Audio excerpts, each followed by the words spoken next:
was a big turnout for that breakfast Saturday morning. Yeah, That was a huge line. I'm anxious to go to my next Lions Club to see how we did, because what they did is we gave a coupon to each runner. Yeah, I know. Which is Yeah. breakfast.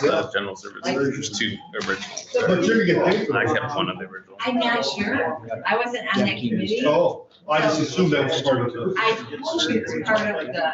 really should. Yeah. Is it probably- Yeah, I think we're gonna be in good shape here this age. Well, They were walking in. what I did here, They've never been to see, They're like, well, we're gonna- just by putting in a little money for pump and 10, you know, on that.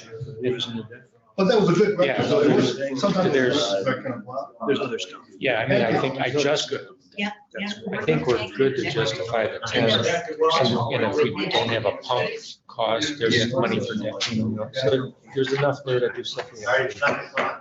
Oh, Are you ready? I can now. All right. Let's call to order. Please rise for the pledge of allegiance and a moment of silence. I pledge allegiance to the flag of the United States of America and to the republic for which it stands, one nation, under God, indivisible, with liberty and justice for all.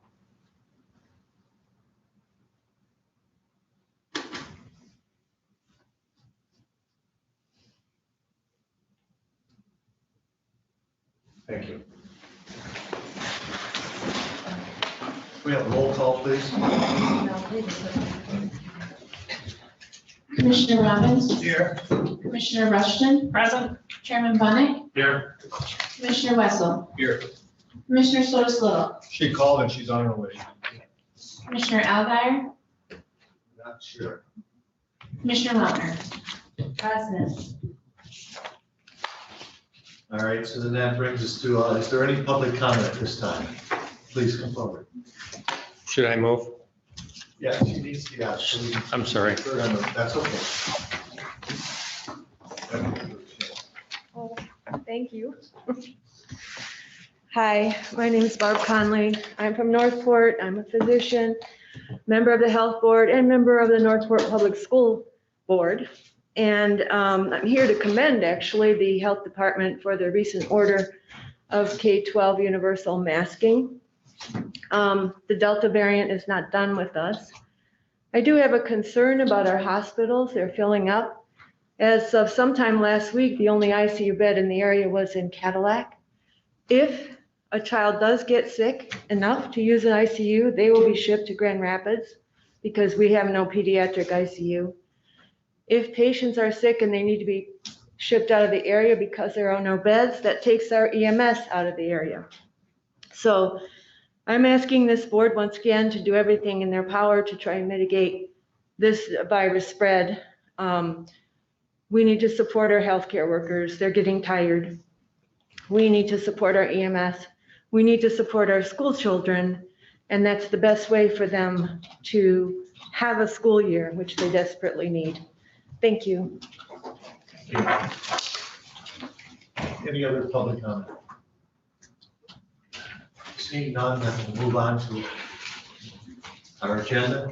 Can I pass out those books? Yes. Yeah, just before we start, I just want to take a few minutes. And we've completed the books for the American Relief Fund. Just want to pass this out, just for you.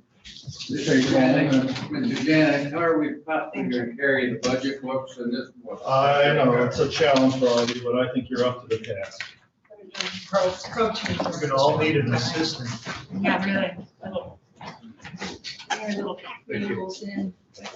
We'll just quickly go over what's in them.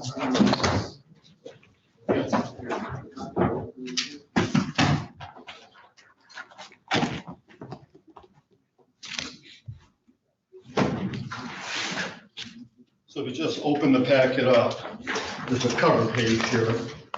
The key is the next page, what has the index. If you look at section 1, and these pages are numbered from 1 to 76. These are all of the requests that we have received for funding, or suggestions, and we received mostly requests for funding, and they're by alphabetical order. And then section 2 the tab 2, is all of the comments I received, emails, suggestions, recommendation, how to allocate the funds. These are in order of the date they were received, and these are printed back to back. Section 3 is the latest Treasury report from the Department of Treasury and how to allocate the funds. This is not the final one, but this is the latest one. And then in section 4, I thought this would be helpful for you.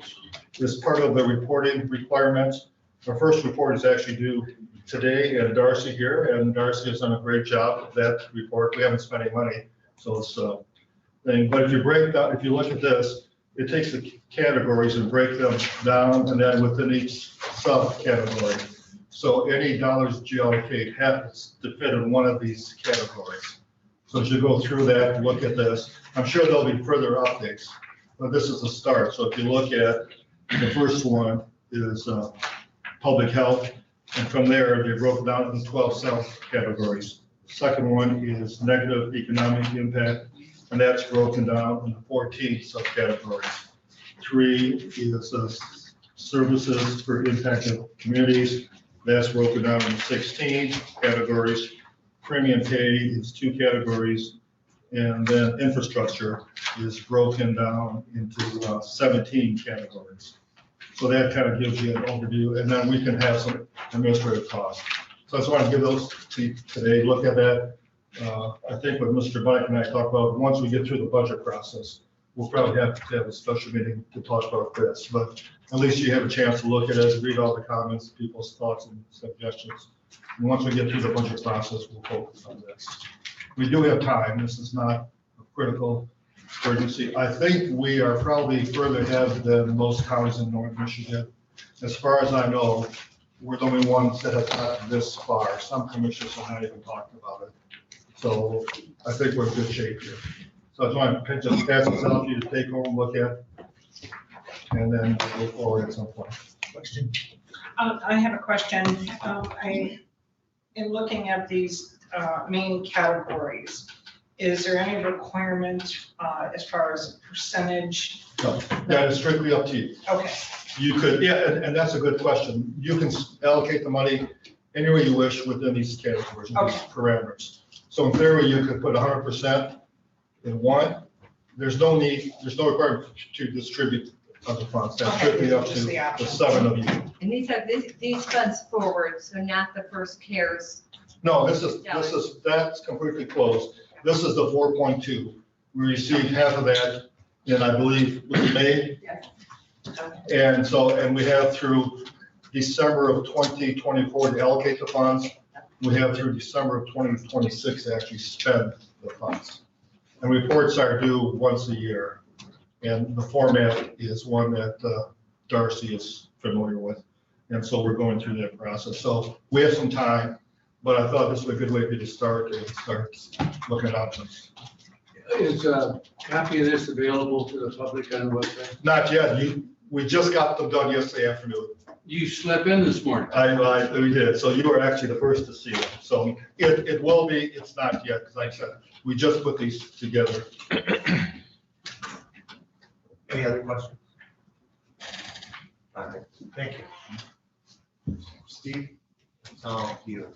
Right. I'm here as the Drain Commissioner, Steve Christensen, and Brian Sensi is here at my request, my engineer for the projects of the drainage districts. And I thought we'd just kind of tick through each district just to let you know where we are at it, if that's appropriate. Okay, let's start with Schaumburg. Hold on a second. So I'll have you, if you'd like to look at the numbers that Steve has, he has a book in front of him. Your numbers are represented in your book under the tab Resource and Development. And it's going to be the last 2 pages. It's going to start at the bottom of page 67 and then move on to 68. These numbers can be found in the 2021 budget roll to 2022. And then you can see in the department changes or requests, I have eliminated those to $0 since they are in 21. If there is any project money left over, I will be amending that in 2022 per the contract totals that are listed here. Thank you. I was going to just say where we are with them, if above and beyond numbers. Okay, that's fine. Is that all right? Yes. Okay. With Schaumburg, Board of Determination meeting was in April of 2019. It's our longest running district at this point in time. We have gotten to the point with our easements where we're getting very, very close. We've had a recent change to the request from the Conservancy for an easement amendment on their easement that we need for the project.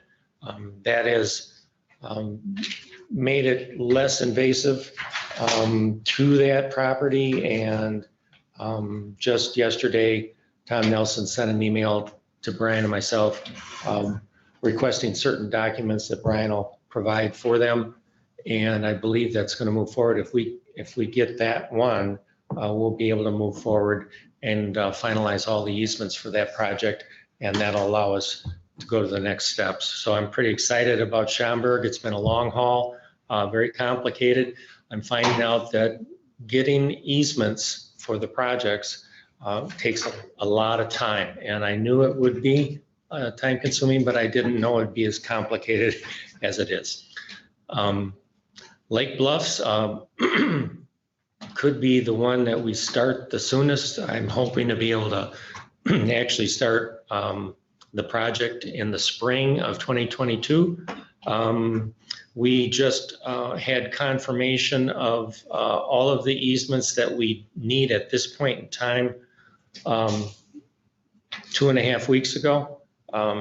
They're suffering terribly with the flash floods. The roads coming apart and they're band-aiding it, and it's costing them quite a bit of money, and they're pretty frustrated and angry that it hasn't been completed yet. And it's part of the process that I'm learning, and it takes time. Once the easements are in place, it's about a 4 to 5 month swing to get to the point where we can actually start moving dirt. So it takes a long time, but that one I'm very encouraged on. We do have confirmation of easements. We don't physically have them in our hands. We're in the process of moving through them and getting them recorded. Timberlea, we're at the point where we're starting to go for easements. It's been a real complicated set of properties. Brian has had to go through a lot of motions to try to figure out who owns what and where the property lines are. It's turned out to be a pretty complicated piece of property to work with. We're at the point where we're going to start for easements on that. South Bar Lake, we're at the point where we're going to do a scope meeting. The background from GEI and what Brian tells me is that it's been a real interesting process to try to figure out how to let that lake drain into Lake Michigan when Lake Michigan is high. The discovery is heading towards several solutions, and we'll be presenting those in a scope. I'm kind of anticipating the scope meeting being in the early part of October. Interestingly enough, one of the solutions would involve pumps. And in reading about New Orleans just these last few days, it reminded me that pumps are part of the picture in a lot of systems. And I didn't really anticipate that we'd be looking at pumps, but we're looking at pumps. So it's kind of interesting, and it's a process. So anyway, that's kind of an overview, and you've got the sheets in front of you. Schaumburg contract is nearly up. We'll be generate in the new contract for Schaumburg for 2022. And I guess that's kind of the overview. One thing to point out too on the budget and how it shows up is these, all these drains and petitions, they, in the end, once they get bid out and we assess them, they come off of your budget. So they don't, right now, I believe the county general fund or is kind of being used as the revolving fund that drain commissioners have. Most counties, drain commissioner has a set revolving fund amount and per year, and they have petitions or maintenance work and they pay for all their work with that. And then it all gets assessed, the maintenance work at the end of the year, or it gets assessed at the end of a petition. So it's a current hit on your budget, but once it comes off, and like, for example, Lake Bluffs will go to bid this winter, and we'll probably have the day of review January, February of next year. Once we go out for financing on that project and we get that money in through a note or likely a note, probably not a bond, that will come off of, so the amount that has been expended to date on that project, at the very end, that will be paid back into whatever fund it's being used at right now. Commissioner Long. Well, that was going to be my first question, but I was going to preempt that with my concern that I got a lot of questions. For years, we had one drain in our county, and all of a sudden we have all these drains. So I guess that's kind of a question of why. And when I'm thinking of some of these areas, it kind of makes you wonder, are we building where we shouldn't be building? Or what else can be done? Why are we suddenly at drains? And I guess that hasn't been clear to me. And you got to the last part, but like Lake Bluffs, if it's a road mostly steep, could they pave it instead of doing all this? If they pave it so their road stops washing, because that's quite a steep hill that goes up into there. Would that take care of a lot of their problems, because they can do like the road commission does with the rocks, to handle the water in certain times? That's my first. Lake Bluffs was put in a long time ago without an association. And it was a very steep road that was not paved. There were minimal allowances for stormwater. So basically it was a dirt road on a steep situation, and as long as Ray Isaacson was there with his tractor cleaning out all the check dams and working hard at it. He's not Lake Bluffs, or is he just taking care of Lake Bluffs? Ray Isaacson lived on Lake Bluffs. And that's who I talked with, and over the years during the drought years. And maintenance was pretty much taken care of by him and a few others, and it was not too bad. But over time, the ditches filled in, the check dams disappeared, the road base got washed away, maintenance wasn't followed through on, it was very costly. And they did not group together to do a pavement and do the project. So it's a situation where that doesn't happen now. When a project comes through now, it comes to my desk, and they have to follow all of the ordinance, and they have to take care of their stormwater. This place didn't. So they were in a situation where they felt that they could make an application and it fit the criterion. So they went down the process of basically asking for a drainage district. There's an application, there's a petition, there's a process. They followed all of that. They followed all of that, and then it became a district. And it needs to be paved in order to do any kind of drainage project. That's kind of the impetus behind it. It has to be paved. It's far too steep to have a just east gravel of road. there's an even steeper driveway that obviously never washes because it was paved. But, and then also like South Bar, that's a whole nother, that's quite a temperate situation down in there. But my concern mostly is our reimbursement for these funds after these are all set up and going. And as you said, we do expect to be reimbursed, but we're not going to be reimbursed for all of it. Is that correct? No, you'll get reimbursed for all of it. You'll be assessed. If it becomes a district. If it becomes, all of these that are on here are petitions that have gone through a board of determination. So they're all districts, currently county drains and districts. So you'll get all of that amount back whenever it is.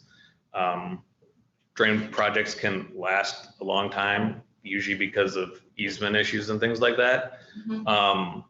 But you will be assessed at the end. So the county gets assessed they basically pay half of the cost that the road commission pays the other half. So benefit to county roads is how the county is assessed. And there's a formula that's set up for the road commissions in that they pay half of that assessment through Act 51 funds that they get through gas tax basically. And the county at large pays the other half.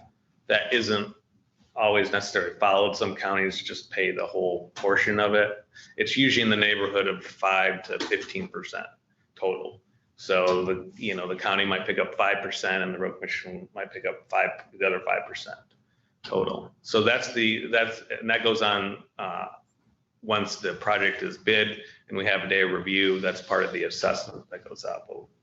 Townships get assessed for at-large benefits to public health, convenience, and welfare, but the county only gets assessed basically for benefit to county roads. In the Timberlea district, it's the west side of Timberlea, that's the issue.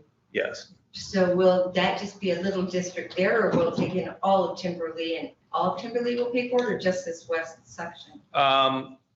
The district it takes in most of the area of that Timberlea subdivision, not the very east third of it.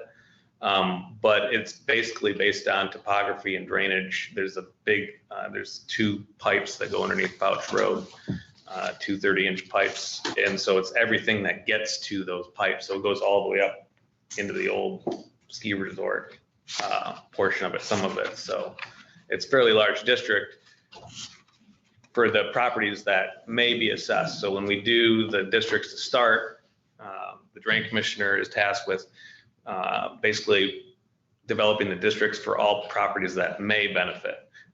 Typically what happens then, those districts are larger when we start out and when we actually go to bid because we have a set solution and project.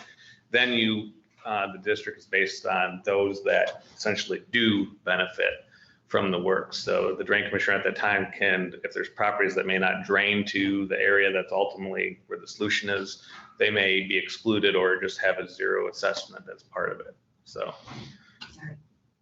but yeah, these things, essentially you'll ultimately get paid back all the amounts that are on here. Like I said, most counties have a set in the very first chapter of the drain code that talks about the requirements for a drain commissioner county, and one of it is they have a revolving fund to pay for costs. A couple of counties I work with, they do the same thing here. They have their county general fund act as a revolving fund, and then they just pay it back. But So what's the typical timeline? We're taking these dollars out of our general fund. What's the timeline for those funds to go back to general fund? the average petition, I would say, is 2 to 3 years from the time that they have a board of determination to the time you're physically constructing the work. And a big part of it is because of easements. All of these petitions, there's not really one reason why they kind of came about. In one situation, Schaumburg, I'd say it's probably development issues associated. You've got increased houses going in areas that used to drain water, essentially. So a lot of the downstate problems with development, things like that, I would say are catching up in areas like this.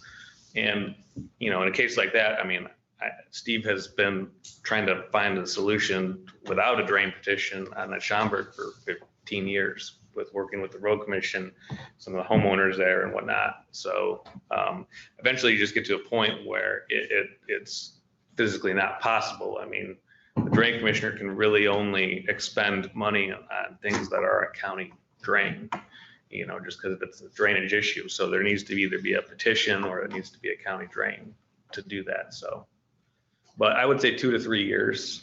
It's not, I mean, it's not necessarily as fast as I'm sure people would like. But we have to get, typically almost in every one, we have to get easements.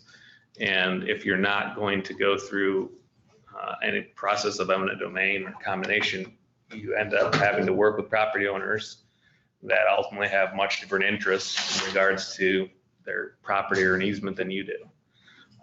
So usually it turns out that you're trying to find willing property owners to work with to try to resolve your solutions, typically how it is. I know over the last couple of weeks, I personally have been getting several phone calls in regards to water runoff. And of course, I direct them to the drain commissioner. But I've been hearing some complaints that they're not being responded to. One in particular, gentleman, the water was pooling in his yard from up above, and his septic system was underwater, and he said that he could smell the stench of the septic. So we do have problems out there, more than what's here. And how do we begin to resolve some of these issues going forward? Do we need to be looking at where people are being allowed to build when they're starting to stack on top of one another? Have you had any conversation with, you know, those that allow those homes to be built in that fashion? Have you provided any education for them? That's a great overall question.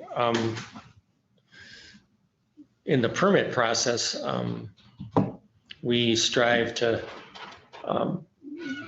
have people think about what they're doing with regard to stormwater. We always let them know that they need to not put extra stormwater on their neighbors. We write that in the permit. It's actually civil law, it isn't in the ordinance. But I feel it's my job to let them know that if they put extra water on their neighbor, that's something that's not allowed. That being said, a lot of homes are being built in very difficult situations. We don't have the power to stop them.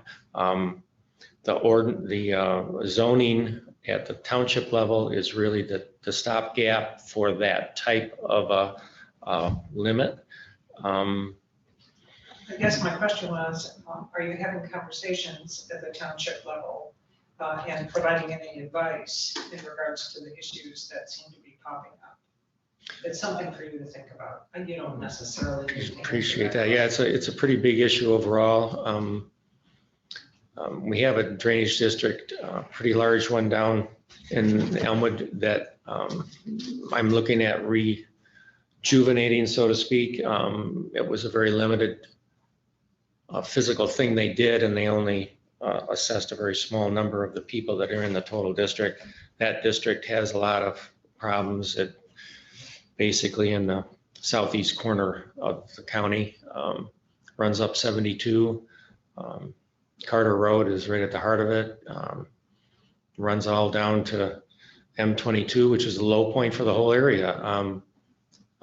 Silver Swan is the low point, and as it turns out, those 5 properties that are right around, including Silver Swan, are not in the district. The district is on the other side of the trail, the old rail bed. So they would have to be annexed, and that's all of these things are a series of steps and processes that Brian is kind of leading me through. They are all of the district solutions are time consuming. So the immediate things that people can do are working with me and Soil Erosion Control and the County Road Commission. And working at, say, over at Gills Pier or down in Southwest around Silver Swan, working with County Road Commission, working with MDOT, trying to figure out what ditching and culverting can be done to help alleviate some of the problem, what maintenance can be done to help alleviate some of the problem.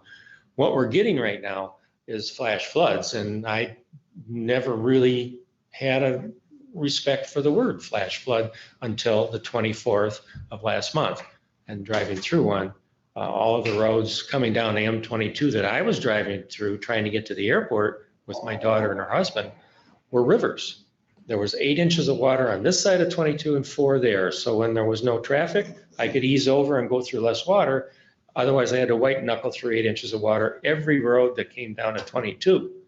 It was phenomenal, and everybody in the county realized what a flash flood was. The whole county got it. I'm still responding to people and phone numbers. And to be honest, I've spent lots and lots and lots of time in my office responding to phones and emails, and maybe a little less outside that I normally would do in a situation like this. In essence, my work as a drain commissioner has quadrupled in the last 2.5, 3 years.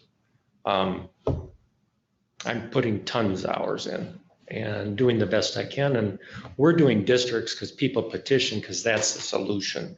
And it isn't the solution for everything, but it's one. And I'm pretty sure Gills Pier is going to do an app. And I'll have to get Brian in to do the district and whatnot. That one is particularly difficult in that it's an enormous flattish area that comes down to Gills Pier Road, and it's a ton of water comes, and that one's not intuitively obvious as to the solution, kind of like South Bar Lake. What on earth do we do kind of thing? So anyway. I mean, that issue with townships and like development, every county I've ever worked in, I work in 16 different counties for drain commissioners, has the same issue. And Steve's right, it's an issue of, and there's no, and something to tie them to for enforcement. In 2010, I was involved with Calhoun County because they had an inordinate number of petitions specifically related to just kind of bad development, things that got really site condos that got pushed through, in which there were significant issues. And they did go and they passed a countywide ordinance associated with the townships that said the drain commissioner, if you have, and I forget what the limit was, but if it was a project with a certain number of either dwelling units or a commercial project over a certain size, if the drain commissioner does not review that and provide a review on issues, then if there's a petition generated from that, you, the township, will pay 100% of that. Now, I don't know if that's enforceable. I've not had it come up since then, but I do know that the drain commissioner was much more involved after that going forward, because these townships were just, they were getting their cost for their building permits and stuff and pushing it through. And there was no thought to drainage on a lot of those things. But really it's at the township level where that has to. That's why I was wondering if we're providing any information or education to these townships so that they have somewhat of a clear understanding of the problems that they're faced with. I'm not sure. I don't have a magic wand. You don't have a magic wand. I was just wondering if we opened up that communication or, somehow provided that we may have a better end result long term. Good point. Commissioner Ross. 2 things. When you mentioned the Timberlake, are you talking about like just west of the guy there, like Orchard Way where it floods there? It's the old Timberley Road. It picks up and goes up into the sub on the east side, and it gets to the end of the sub, and they didn't finish it off. From that non-finish off point down Oh, to what, Fouch. like Mount Josh is. Mount Josh comes in, and Up by it's, Parker Road. yeah, Yeah, and the county has to scoop dirt off Fouch on a regular Yeah. basis there. Yeah, it's pretty bad. Next thing is how many hours do you work? Well, You're always here, and I see you only get $14,000. right, I'm kind of wearing the drain hat as much as the soil erosion, and they're kind of combined. I get hourly rate out of the district for the hours that I do there. And in reality, a lot of those hours are drain commission hours too, because they're one and the same. So, I always thought I did 10 hours for this, and I'm scheduled to do 23 for the district. I was aware that you did so good, but every time I'm up here, you're here, it's like you're here every day for 14,000. Yeah. Yeah, I haven't asked for a raise. I thought I'd get one of these done before I did. Anyway. Commissioner Wesson. Thanks for being here. I assume you have a lot of frustrated residents and you hear complaints, but I just wanted to comment on the Gills Pier. You, the 2 days after the 24th, you and the road commission were out there working with neighbors, telling them how to apply, what to do. And I thought it was very responsive. Thank you. Thanks. Can I ask a question? So in Timberlea, you're not doing the road that goes by the old tennis house? Because that floods all the time. We're doing from where the sub is, right at the end of the sub, there's a sign that the road's not maintained. From that point down toward Mount Josh and then straight north to Fouch. Just that part is what the solution is going to entail. Have you gotten complaints about the road past the old tennis house? Where's that? Is that Past Past the old tennis house. There is a road there. It goes over to Foxview. Gravel It goes down, no, it's not even gravel. That's slow. Yeah, so, Oh, is it It's slow? Yeah, what he's talking about is the west of that, up by the lodge. So you're not gonna do slope then? It's not part of the project, no. We do have a scope meeting that will be set up with that project once we figure out a few of the easement issues and have a little more security on getting those. We'll do a scope meeting, which will notice all the district again and basically say, this is what we're looking to fix and improve and what we're gonna do. And now is your time to tell us, is there anything else going on that we should be addressing before we go through and do a project and do construction? So we do scope meetings, and we've done one on Schaumburg. They're not required, but they're a good point to do, to let people know, of say, okay, now is either your final opportunity to say, hey, I have an issue here, there's another issue you're not addressing, or, just to make sure that everyone's aware of what we're doing before we proceed forward with bidding it out and whatnot. Commissioner How many houses are on Mount Josh? I think the last I saw, there were only like 3 or 4. I think there's 6 different units. I think there's only 5 houses right now back there. I think there's 6, it's like a site condo. So those 5 houses will be assessed, and any other property owner along that road? Yes, those are the ones that, they can be assessed. The district is fairly large, like I said. Okay. But, a lot of the water gets down to that point. It's really, The district maps are online. If you go to and then go to his presentation for border determination and then scroll, you'll get to the map. Thank you. So I want to back up to Jen. So for today, Jen, then what do you need for us to do with these, where you have them at 0, you said? Yep, so currently I'm leaving these for 2022 as $0 projects. Once December of 2021 is closed and there's contract amounts left over that still need to be paid, I will be amending those budgets in 2022, taking from fund balance of the general fund to bring in those dollars to be paid. So I think it was just that everybody wanted an update, for the costs. Reasoning because these costs are well over 150,000. And you just wanted an update of where they were at. So for that reason, shouldn't we plug the numbers in or? Well, currently, when it says rolled at 2021, Yeah. so let's say, for instance, Schaumburg's not a good one, which he's been, so right now, we've got 48.5 on the Timberlee at the Yeah. top there. Yeah. They've used 8. So if they end up using 10, then 38.5 I'll be amending in 2022. I wouldn't want to put 38.5 there now because we still have 4 months to spend. So for right now, Okay. yeah, these are the contract That's amounts. why you were doing amendments. Yep. Gotcha. Yep. Okay, thank you. So will you put 150,000 in contingency or no? Or just amend it at that? We've got to remember Yeah, our intent. because I know when it comes forward, we'll be a little upset seeing all these amounts.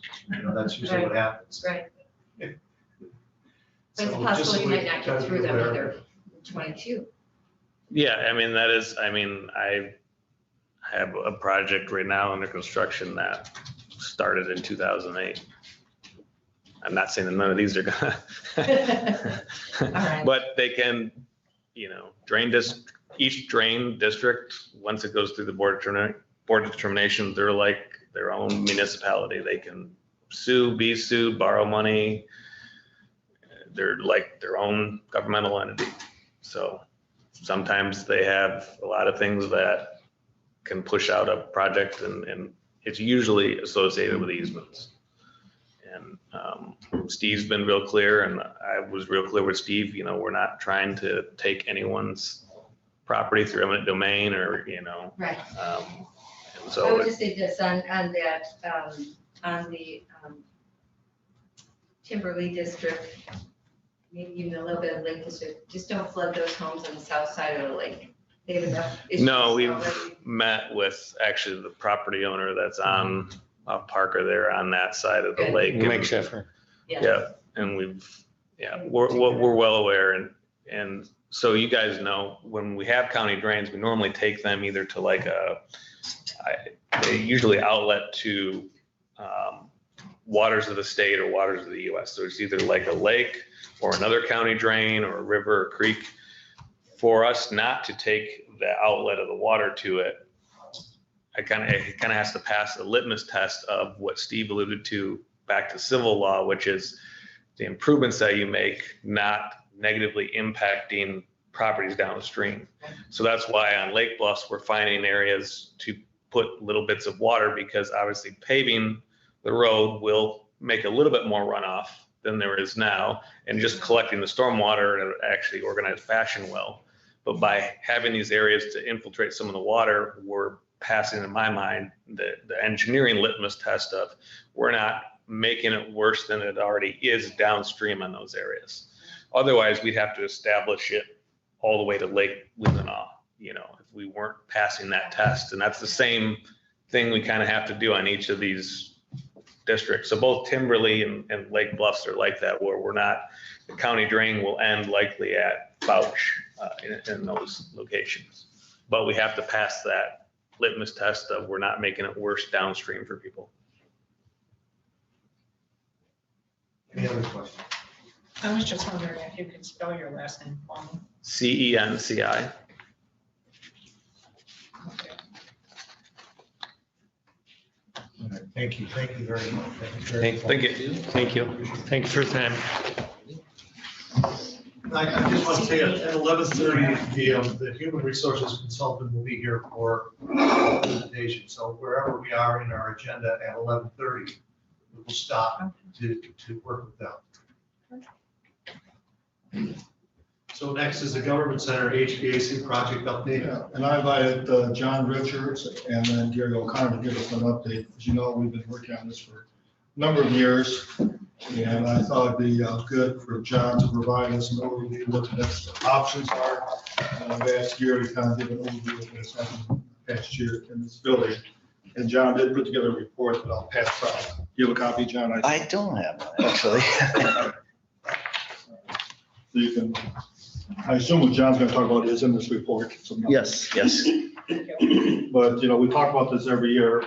We did, for the new commissioners, we did a project, I think 3-4 years ago now, but it was only a partial project. And we knew there'd be costs going forward. And so Gary can talk about what we've done the last couple of years. And then John has come up with different options to move forward. So, Mr. Richards? Well, happy to be here. It's been actually, I think, a little while since we've talked.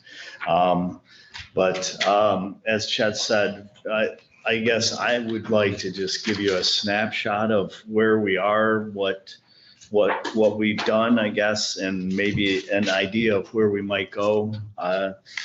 We had bid the project out initially as an entire project, and then we broke it off and split it into different phases. And so what we've done what we call phase 1.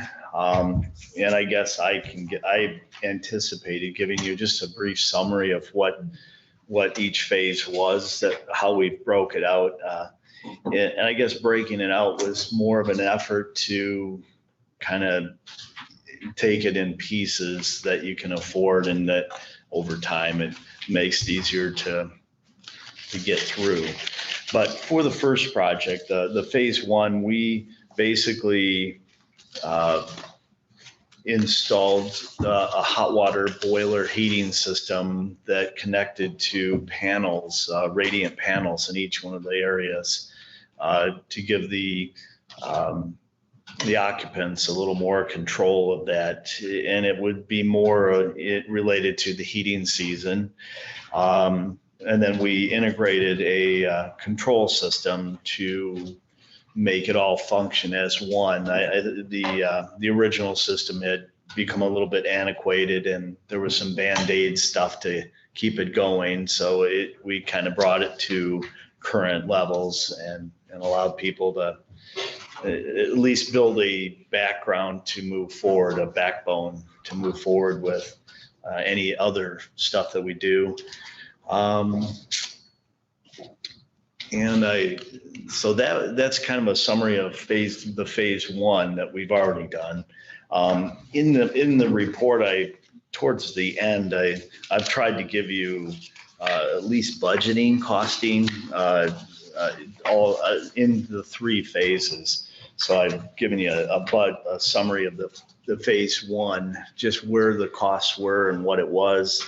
That's been spent, that's been done. But then when we had the other 2 phases, phase 2 and phase 3, we could do phase 2 and 3 as one project if that was the case, if that was something that you so chose to do.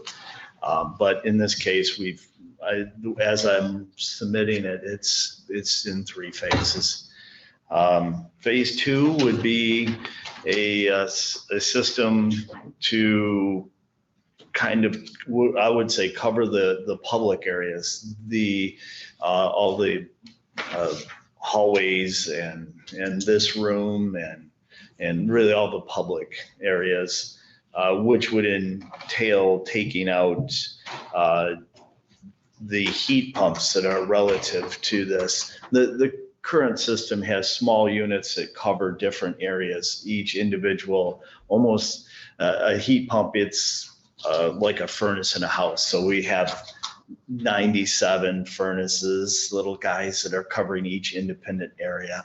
I don't want to minimize what it's like, but and what we're looking at doing with these projects is kind of getting it more to a centralized system that has multiple zoning, but more of a commercial grade 30+ year kind of system, that can be, that's not going to have reoccurring maintenance. Anyway, so what we're looking at with this phase 2 would be to install a larger unit, larger air handler that would cover multiple areas that are covered by heat pumps. And then also upgrade the cooling unit that they have, the fluid cooler with a chilled water unit.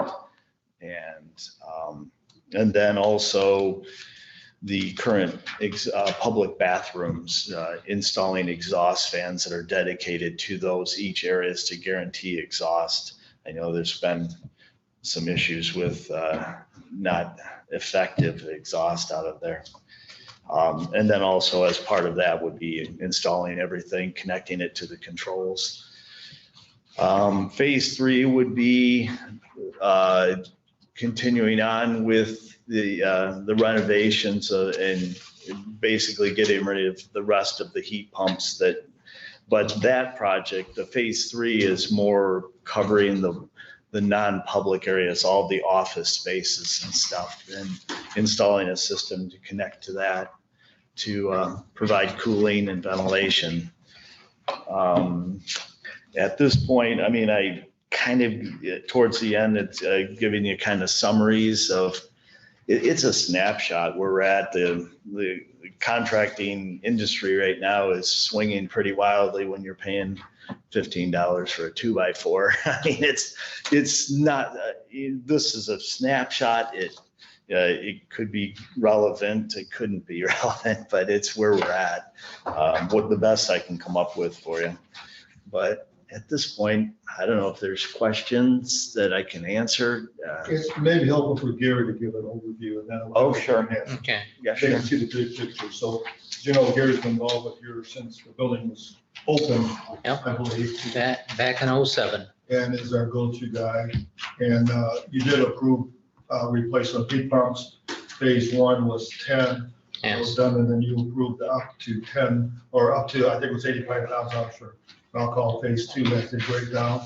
And where are we with phase 2? Currently, right now, we have replaced 11 heat pumps. 2 more are going to be replaced here as soon as they arrive due to our situations that we have. Right now, we have, like I said, we've had 11 of them changed out.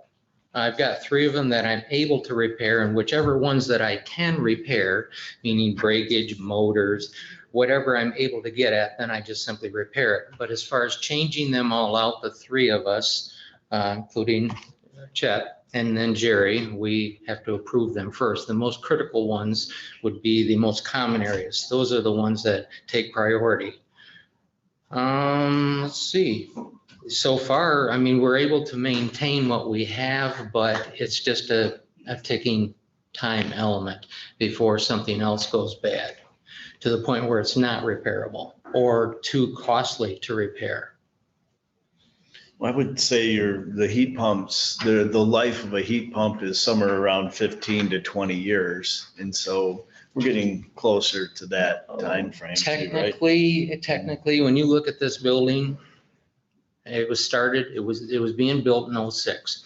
And in '07, if we go to January 1st of '07, I was assigned this October 2nd of '07. So what I'm trying to say is the building was running in '07, even though it wasn't complete. So that means that this equipment runs 24/7, 365 as needed. Now back then, up until the boiler system was put in, there was a heavier demand on this equipment. So it'd be just a matter of time or a calculator to figure out how many hours are on each of these pieces of equipment. And for the most part, it's actually stood up very well. We have had minor issues. What I say minor issues is the vibration of the copper would split, refrigerant would be gone, but it was repairable. It gets to the point where we have reversing valves that stick, and it's very hazardous to try to replace them in the ceiling. So what that means is if you pull them out of the ceiling for repair, you've got that added cost to it. We found that it was a lot easier, given the age of this equipment, to actually look at replacing them. And then you get a different guarantee on them and things like that.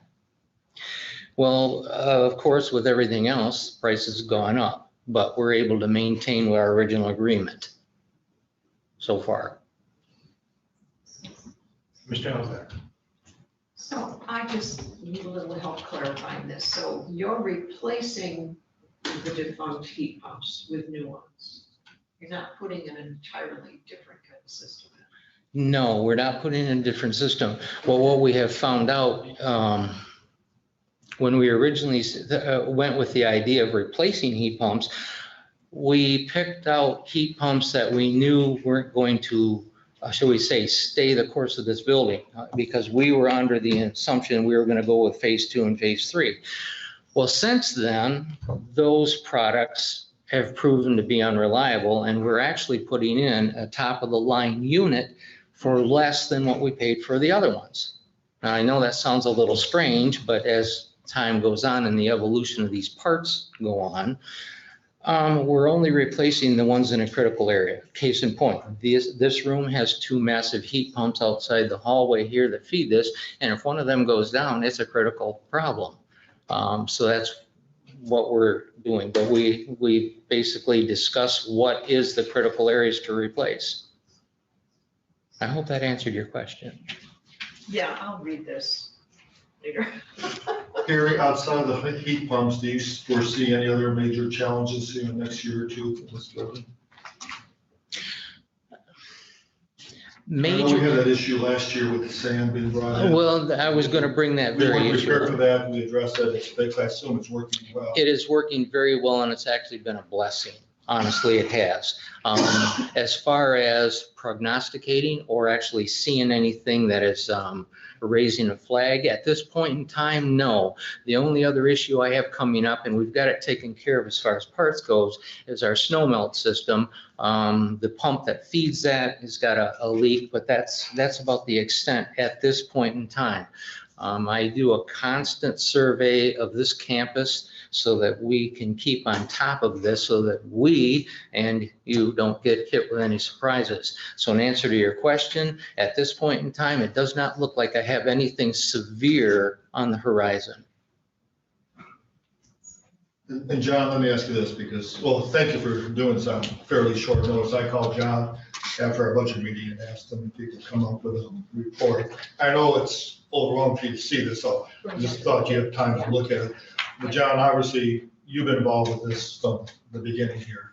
And remodeling, and obviously finances are a major issue. You came up with phase 2, phase 3.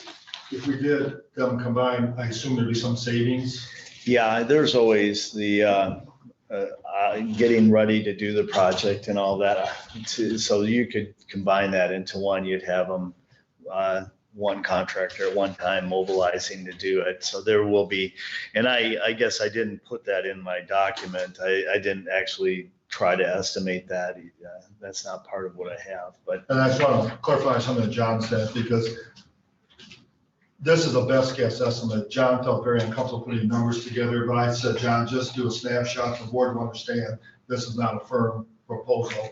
You just need to have a ballpark idea what the cost would be.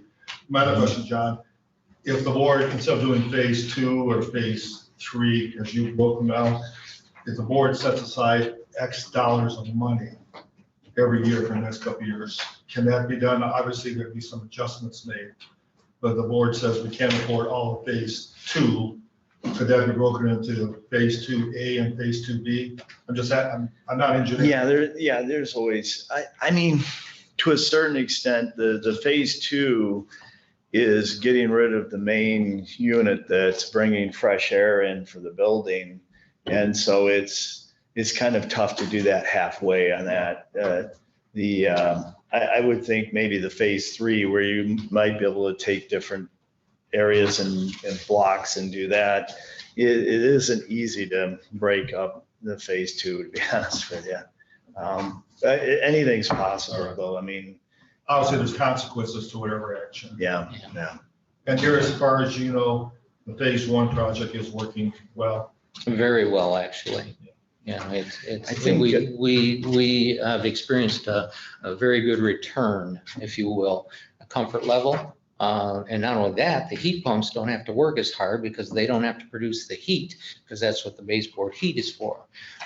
Center of the building, of course, will always go into air conditioning to balance out temperatures, but for the most part, we haven't really had any real problems with last winter and even in the spring. I think when I looked at the preliminary gas usage, I haven't crossed every T, but I think it was down 30%. Yeah, I think that's it was benefit. The system is very, and I underscore the word very, efficient. It's amazing to see those boilers. They're barely even on. to maintain this 60,000 square foot building. Yeah, I was told last spring by one of your assistants that they estimated that we saved about 30% on an annual basis just from doing phase one. So that's a nice return, which is actually more than you anticipate. I think you anticipate 25%. Right, originally. right. So you're above those projections. And I can't remember the actual number, if it was, the actual number saved, but it seems like it was like 20,000 or something. Yeah. I didn't look at it. And Gary, could you just give a brief overview of what happened last week? I informed the board in my weekly update about the cybercrime rule, how we had. Before we go there, Oh, I have a couple questions. Sure. Because that's a different subject, if you don't mind. No, Phase two and phase three, according to your paperwork here, is roughly about $3.5 million. And this board has always struggled with that dollar amount. And I'm very happy to hear that we are now using a top-of-the-line boiler. well, top of the line boilers and the heat pump replacements, yes. Right, I'm very happy to hear that. And I can't help but go back to what Commissioner Ansorgi said. It would take a lot of heat pumps to spend $5 million. So if we're comfortable with the units that we're using now, even if we replaced all 97 of them, what does that picture look like for this heating system then? Would it be better for us to replace those sooner than later? When you factor in, let's use the word efficiencies, the more things go on, I guess what I'm trying to do is give you an overall answer. A lot of these heat pumps are in a very difficult place to service. And that's where the biggest problem with labor comes in, ceiling removal, light fixtures, and the last two, we had to actually have fire systems taken so that we could actually get there. But it can be done. Is that correct? It can be done, but of course with any. Moving those to better locations, correct? You can? No, because the ductwork is already in place. So it's a simple replacement with transition pieces made to accommodate it. Now, oddly enough, the new heat pumps, which are a much more efficient design, they work a lot better, but they're of a smaller footprint. So with that being said, we have to basically accommodate the new heat pump's footprint to the old structure. And well, if I may add one last thing. Back when this was all designed, I mean, the way to do things were with heat pumps, and it's still a good product. However, electricity was a lot cheaper back then.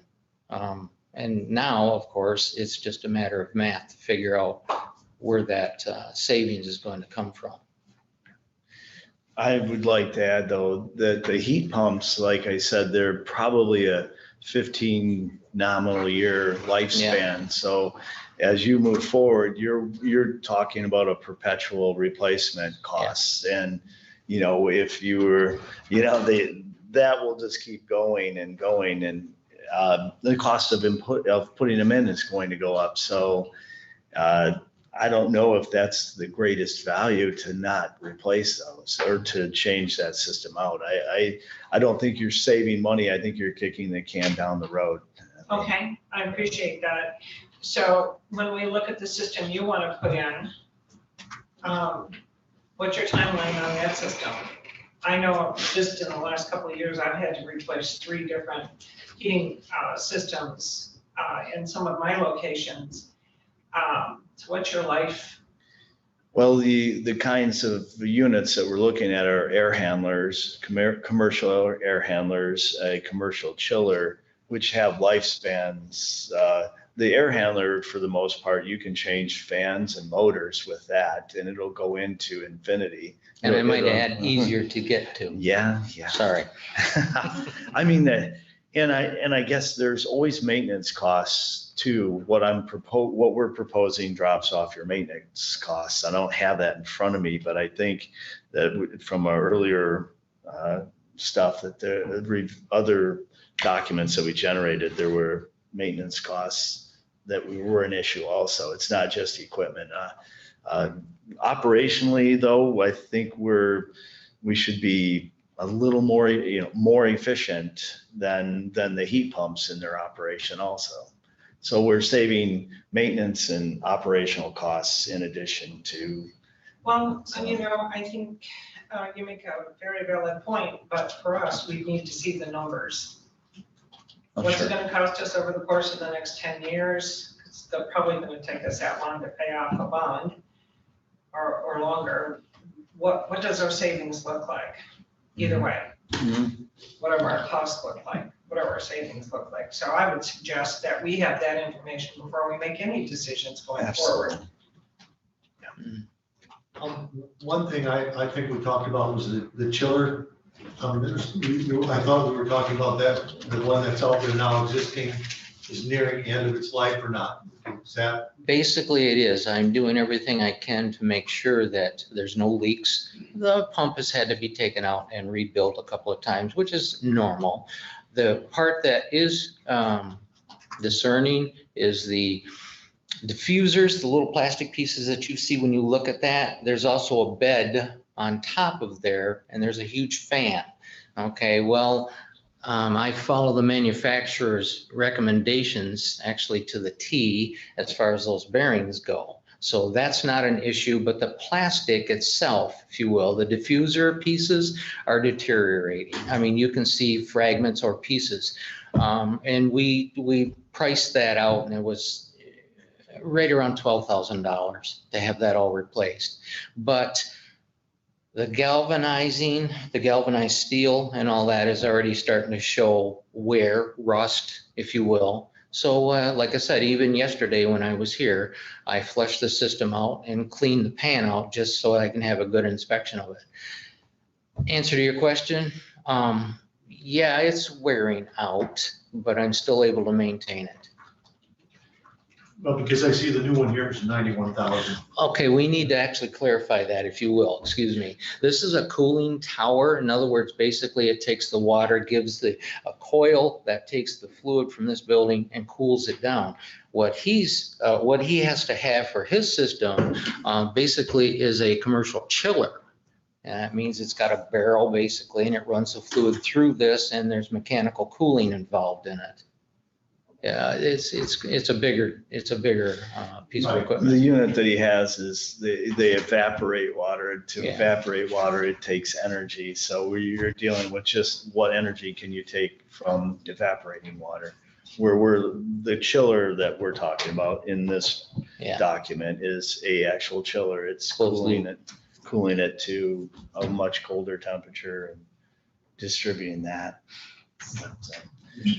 They're all water source heat pumps. We use any air-to-air system at all? No, not in this, no, not at all. Not at all. Not really a good option for us? No, it's not. Too big? Well, not to mention, if you went into that, yes, and not only that, you're dumping a lot of hot air outdoors and that, where this is a much more efficient system because the heat that's generated from a heat pump, when the space is calling for cooling, it's developing hot. So that's that water that takes it out there, then it's evaporated that way. Yeah, this is a much more efficient system than air to air with a building this size. Yeah. I guess one point about the design as an engineer, I would say that I've tried to reutilize piping and ducting that's in the building currently. We're not taking everything out and putting all new in. I would say, we're saving 75–80% of the piping that's currently running the heat pumps, and also at least 50% of the ductwork. So, yeah. I mean, you're not throwing away stuff that you put in, you're reutilizing it. So it's an efficient system. It may not sound like it's cost effective, but it's very cost effective, believe it or not. How do you sell that to our constituents? Yeah. Put me on the record, right? They're the ones that's gonna be paying those bonds. Yeah. You bet. Any other questions? I thought that it was the life of the system that you're talking about here is 25 to 30 years. Is that it, or is that? Well, you can replace a motor in that unit. If air handler has coils and it has a fan with a motor, you can replace the motor and keep going. I mean, so as long as you can get a motor, you can keep that going. The coils don't wear out. So I think it also would allow you to have, as part of the conversation with, the current virus and stuff, I think it's easier to accommodate taking care of contaminants in the air with more of a commercial system. The heat pumps don't lend themselves well to taking care of contaminants in the air. So what we're proposing is something that will do a much better job. So. Is that because the air exchanges more often with a system, or how is that? For the most part, with the commercial systems, you can put in better filtration, air ionizers. You can actually take out more contaminants because you can put in a bigger filter, a more efficient filter. So there's that aspect too. Well, with this system also, and you'll see that in the paperwork, there's also a steam humidifier and then reverse osmosis water that'll go into that. That's because we do have a dry condition that happens here. But for what it's worth, the air handler that we have downstairs that feeds this building, I change those filters and vacuum out the ductwork 4 times a year, even though originally we're supposed to do it twice, but I change the filters in every one of these heat pumps twice a year. And then you look for telltale signs of anything. But so in answer to your question, that air handler stops an awful lot of debris and particulates. Does it take you about 2 weeks of time overall? To change filters? If you had to put a number Literally, to yes, it, because I can't work over people's heads, so I have to do this when no one's there. And that was the playing into the point that I was making. I understand what you're saying in terms of the ability of the system you're recommending to handle air exchange and other properties to remove. It sounds a lot more efficient in that than what we have right now, which is a concern, a real concern. Well, the evolution of this new idea, well, not new idea, but the evolution of this is mandated by Energy Efficiency Acts. So the clean air standards are much tougher. Exactly. And things are done a lot differently now. Exactly. Yeah. The air in the offices, it goes through a unit called a dedicated outdoor air unit. Yeah. And what it is, it's 100% outside air. So the air that's getting put into each one of the offices is completely fresh air. It's not recirculated from any other room. We have an energy recovery, so we're recouping a lot of the energy that's in that air. So it's efficient in that respect, but it would be very beneficial for the occupants. They're not breathing somebody's air from down the. Or stale air. So, in that respect, I'm saying it's a very excellent system for the occupants. Any other questions? No. Thank you very much. Thank you, Ben. Oh, Gary, just want to give a brief what happened on that cyber crime room and Sure. verify the fact it was not related to the roof project or That's the correct. HVAC project that occurred. It was part of the original design. Yes. I think you all probably read my report from this Friday, and Gary, thank you for stepping up to your leadership and getting this close. It basically was a installation that was, when the building was built, that because of the high humidity and so forth. We experienced 2 weeks of high humidity. Anything over basically 85% relative humidity outdoors into an unconditioned space generates condensation, water. So what had happened in a brief overview is there were a piece of exposed metal and nothing to do with the people that did the renovations here at all. But what had happened is you got a steel deck next to the roof. And what had happened, because of the high humidity, it condensed water. That water, of course, dripped into the insulation into a couple of areas. Cybercrime is the critical one. And it just simply dissolved the adhesion of the tapes. The water kept filling into the insulation, and it started to fall. And so it was a severe confined workspace, because we all took a look at it, say, okay, we can do this. We move these things out, we pull part of the ceiling out.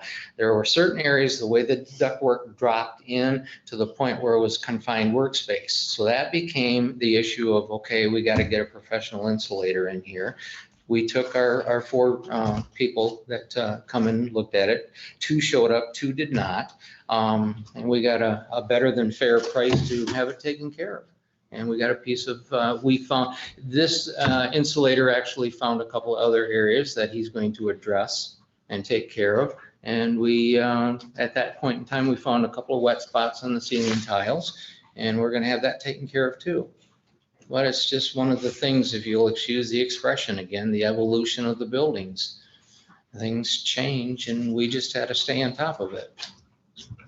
Did that answer your? Yeah, I just want to make sure that. Okay. That was not part of the previous projects. Not at all, but thanks. Because if it was, obviously, we've got some issues there. Yeah. Thank you, Gary. Oh, you're welcome. We will be keeping an eye on any other. Right. All right, thank you. Okay. Thank you, John. Yeah, you bet, guys.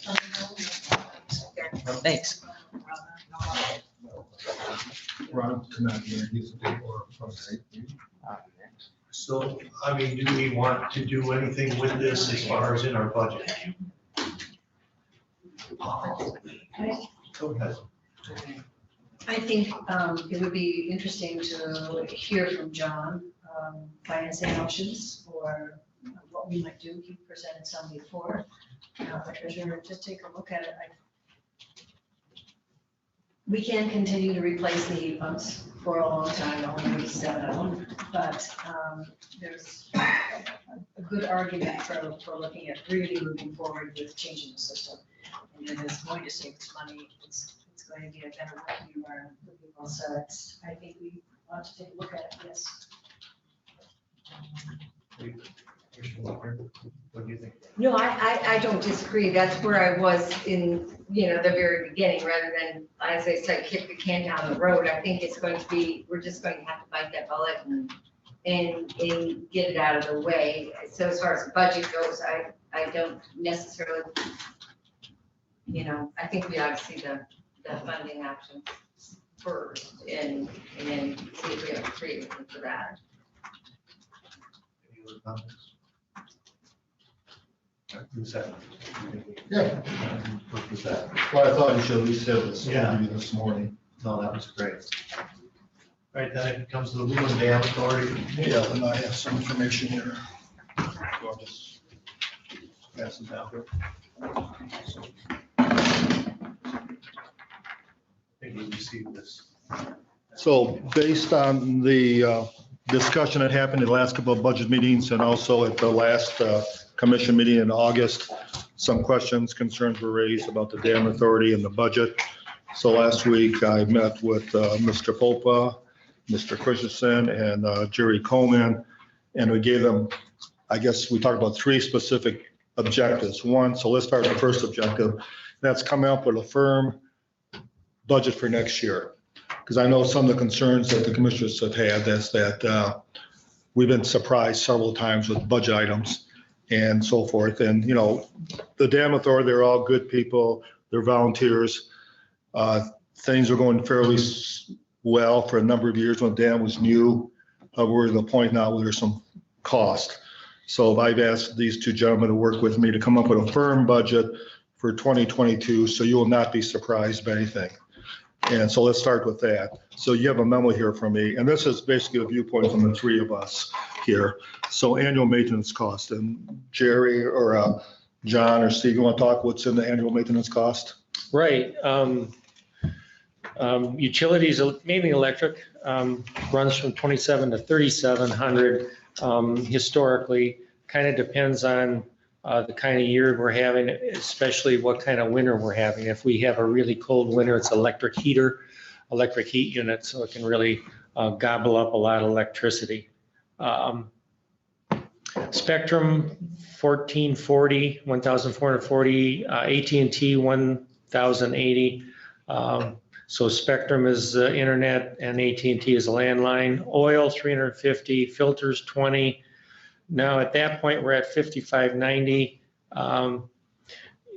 And if we have to redo a heat unit, which we've done before, that runs about 750. If we have anything with a pump, a valve, and the labor to do it, kind of the minimum, kind of a guesstimate is around 2,500. There are 2 pumps and multiple valves in the system that do the hydraulic lift for the crest gate. So I just put a number down there, Jerry, and I kind of talked about it. That would be something that could happen. And if it does, it would be time sensitive. It would be important for us to go ahead and have that work done so that we're functional. So I wanted to have a little money in there in case we needed to look in that area. If we had to do a hose or 2, we could easily get to $1,000. We have to be specially made and have to be removed and installed. So a little money for that. We're just with those items, we're up over 10. But I think it's a good number. I don't think it's exorbitant. I think the 10,000 is good. Yeah, and some of this are annual costs that we pay year after year after year. So they felt very comfortable that 10,000 could cover those costs. Mandated inspection, I believe, it's required every 3 years. Is that correct? And this is Right, the I year just talked to it has to the happen. new dam guy, Michael Size. We are going to do an inspection in 2022. It'll be a standard inspection without the underwater inspection as per Spicer's recommendation in their last report. So we estimate that would be about $3,000. The mandate appraisal is brand new. Our insurance provider informed me last 2 weeks ago, MMRA, that due to the situation with the flooding in Midland and those dams, MMRA is requiring all owners of dams to have it appraised with appraised value. They used estimates in the past. However, for us to get the coverage we need to pay for an appraisal. That's part of their mandate for 2022. And so it may be cheaper than that, but I don't want to have surprise. So Don't worry about it. he said probably less than 3, but depending how busy they are and so forth. So I put $3,000 to $4,000 there. Oh. But we are required to do that if we're going to get full coverage for any potential incident, and that's related to the Sanford Dam there. And so they have been very aggressive in getting specific appraised values of dams for full insurance purposes. Most counties, just like us, have never had our dam appraised in terms of the value of it. So that is a mandate from our insurance provider. Would this should be a one-time? Yes, yes. And then going forward, they have a complicated formula. So whatever amount an independent appraiser comes back at, they'll plug that in, and then they have a formula they use for going forward. But this is required for every unit of government that has a dam in Michigan. And how often are the inspections mandated? 3 years, is it? Every 3. Every 3. Yeah. And we've been doing that on a regular basis. And then the final one is the one that was discussed last month at the board meeting. It's determined that we can hold off until 2022. And that is the safety access ladder. And John or Steve, do you want to talk about that? That would have to go out for bids, go out for specs, design, and so forth.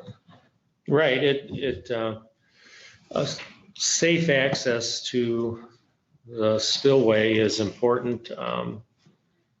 And the decision to move toward a safe access is important. And that one is pretty key. John just pointed up one other thing that we didn't catch in our meeting, but actually I can address it right now. It's contractual services. We do spend $2,000 a year for consultant to upgrade and monitor and do everything there is to do with the sensors that are on South Lake, the Narrows, and at the dam. So contractual services wouldn't be zeroed out. It would have to have 2,000 in it. So 27 becomes 29. Thanks, John. Commissioner Walker? Thank you.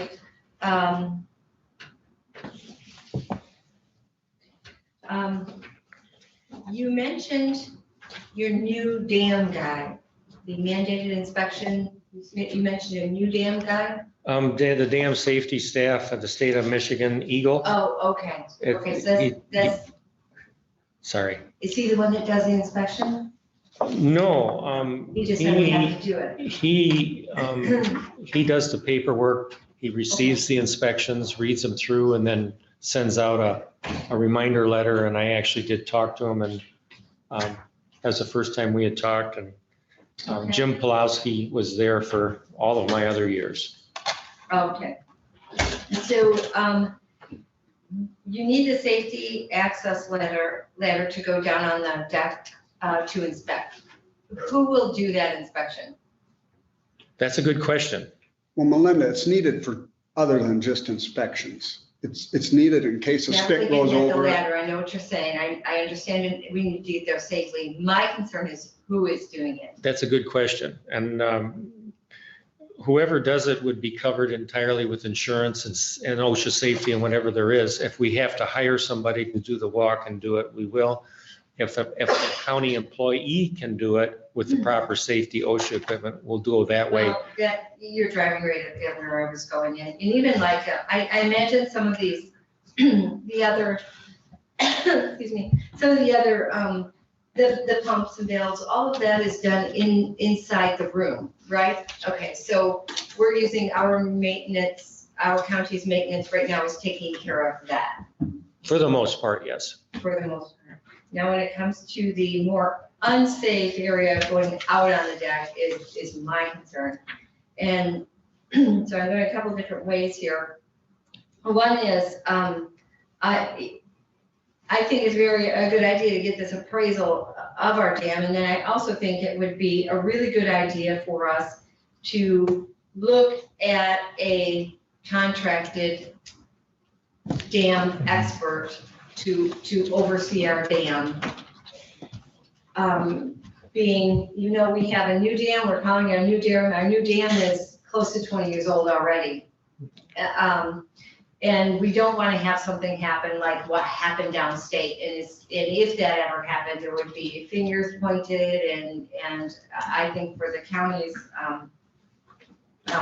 well-being, we ought to make sure that we're crossing all our Ts and dotting all our Is up front. I just think that's really important. I hate to think of a county employee going down on that deck. I think it really needs to be done by experts that manage dams.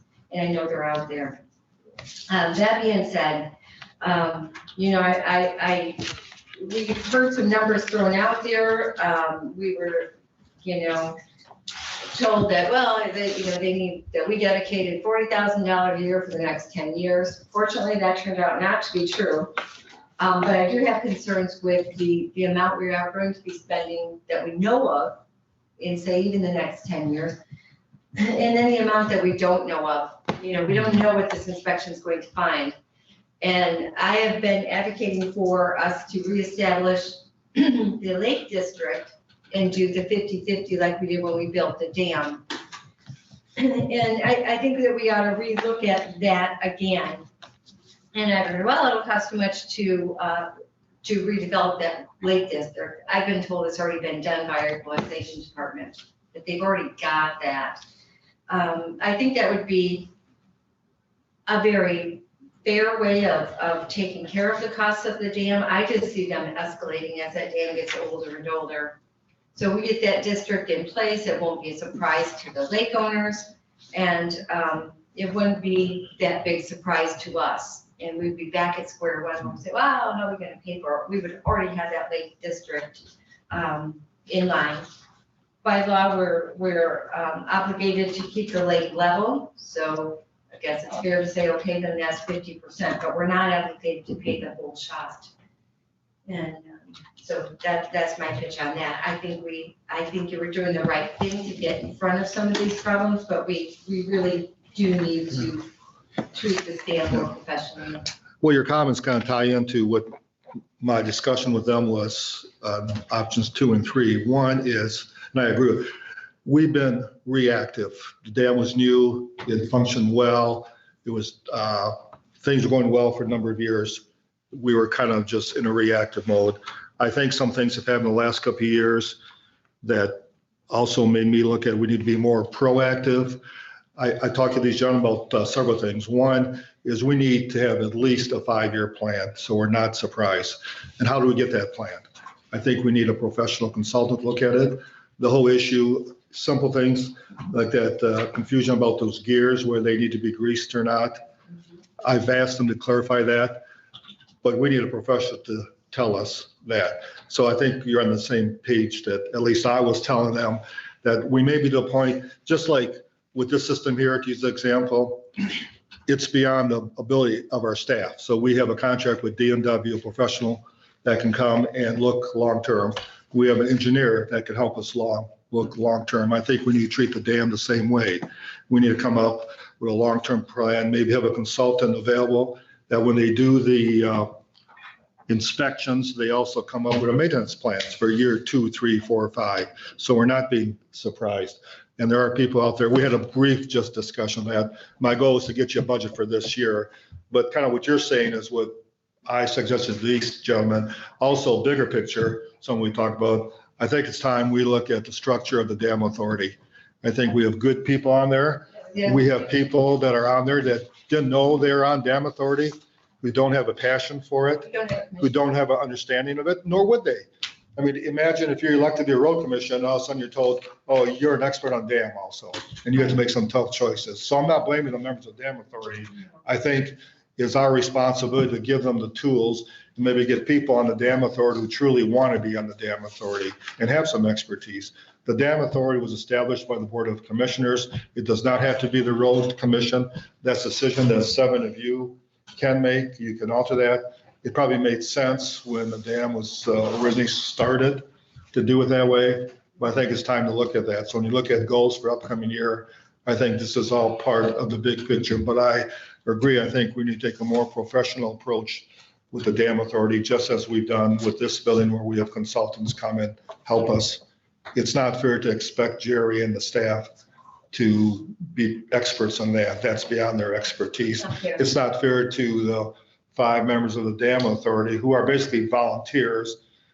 Outside of these 2 gentlemen, I don't think the other members of the dam authority really have understanding or a passion for it. And they have spent a lot of time on this, but I don't see that passion from the other members, which is perfectly fine. I mean, I understand that, but I agree with you. I think we have to look at a long-term plan, bring in professionals. When we work with, get an inspection, maybe have someone on a contracted basis that every year looks at it, does an inspection, but also tells us, okay, this is what we think we need to do in year 2, 3, 4, and 5. How we pay for it is up to 7 of you. But I think you have some very valid points there. And I think in general, I don't speak on these 2 gentlemen, but I think overall they agree with me that it's time we take a more proactive versus a reactive approach. Good. Well, again, I just wondered if there's an amount we should put in the budget then for a consultant, because that's not gonna be free, obviously. You know, and instead of 25,000, maybe we have to do another 3,000 or 4,000 or something for a consultant. Well, you could put it in your budget, or if you know it's coming as we get a quote, we can work on a quote with you and help you. And maybe we can even do that this year's budget yet, because I mean, we're only in, well, end of August, but Yeah. I think this is something that has to be done sooner versus later. I think the issue, the confusion over those gears kind of really highlighted to me that we really need some professional expertise.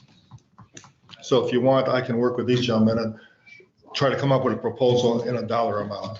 Yeah, I mean, maybe that'd be good if we even did it this year and comes out of contingency. Yeah, but I think for next year, we came up with 27,000. Plus 2. Mr. Popa just came up with 2,000, which we should have put in here. We should have caught I that. apologize. We should have caught that. There may be a little lower, but my goal at least, and I think it's their goal, is we don't want to surprise you in 2022. Well, we cut, you have 30,000, basically, we reestablished that Lake District, it's 15,000. Then we're within our budget. Sure. Yeah, no, I think the idea of coming up with a plan and then dealing with how we are going to handle it going forward makes ultimate sense. And we put 29,000 in from the general fund this year. So that would be something that I think is a very prudent way to go. Well, if you want to do that, then I will work with these gentlemen and try to come up with a proposal for a consultant to look at long-term and be with us on a regular basis. I have a question for our treasurer, if I'm not. So, John, if we reestablish a lake district, say January 1, when would those taxes be collected? Would they be collected and possibly reimbursed 2022, or will we be looking at 2023? If approved, soon as I would assume would be the fall of 22. That we would collect those dollars fall of 2022? Whenever. Okay, thank you. So we'd be within. Question? A question for John, because I think we've talked about it before. At what level is it too small an amount to establish or reestablish an assessment district and go through that process? I had that as a folder. I didn't bring it today because I didn't want to. Oh, that John. Oh, I thought you were pointing at me. I don't have financials from me to make a statement. Obviously, that's one question we want to look at. And they have to bill each township because they have to go through their assessment. And the last time we looked at it, it cost about 15 grand to just go through our department here and getting it all set up. And then I think we had to charge, I want to say 1,000 or 2,000 for each township. So it costs quite a bit to set it up. And you got to have public hearing. Go ahead, the treasurer's. Mr. Chairman, I do believe that we've already done the legwork Yeah. through equalization. Yeah, I was just gonna, We've already done. Yeah. Right, so we don't. the technical part, the boundaries are set. As you remember, Rob came here, when you look at this, was it last year, year before that? So the technical part, we know where assuming you keep the same district, Right. that part is very simple. Right. And Rob can do that very quickly. Matter of fact, when we talked about this last time, he kind of did a informal district. So that part is the simple part. I know you do have to have the public hearings. You have to have input. There's there's specific timelines. And I'm not sure what they are, John. I don't know if you know. You have to publish it. You have to have public hearings That's what I to get said feedback. next year. That's what I was thinking next year. But at some point, if you wish to do that, we could obviously have a discussion, and give you those That's answers. sort of my point. It's one of these days, we're going to find out those bearings are going to have to all be replaced. And, you're going to be looking at $200,000. It's going to hit us like that. It's not a new dam anymore. It's much better than the old dam. But And I believe it's kind of the same as this building. It was built about the same time and worked well for a while, but it's getting outdated. So there's some safety issues. There's some new mandates that were not there when the dam was built. And yeah, I think just like with this building, I think we've been, as I said, I think we've been very reactive, and it's time we become proactive. And being part of the Schaumburg drain, I can say that Steve has had to deal with a lot of questions about, okay, what is it gonna cost? What is it gonna cost? And he's getting the same thing with other drains as well, I know. So the idea of having a plan, so you can say to people, if we do look at this, to say to people, this is what the costs are, is really important to throw on people, particularly people who have had a lot of expense this year dealing with the flooding effects on their lakes throughout the county.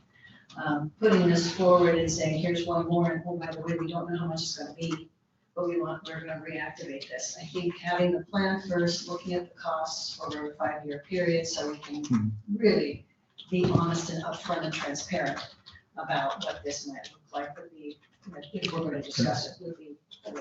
No, what we know is easy. It's what we don't know. Yeah.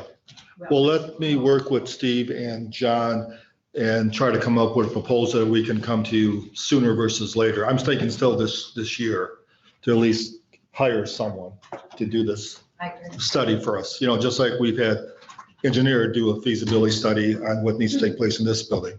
I think we need the same thing with the dam.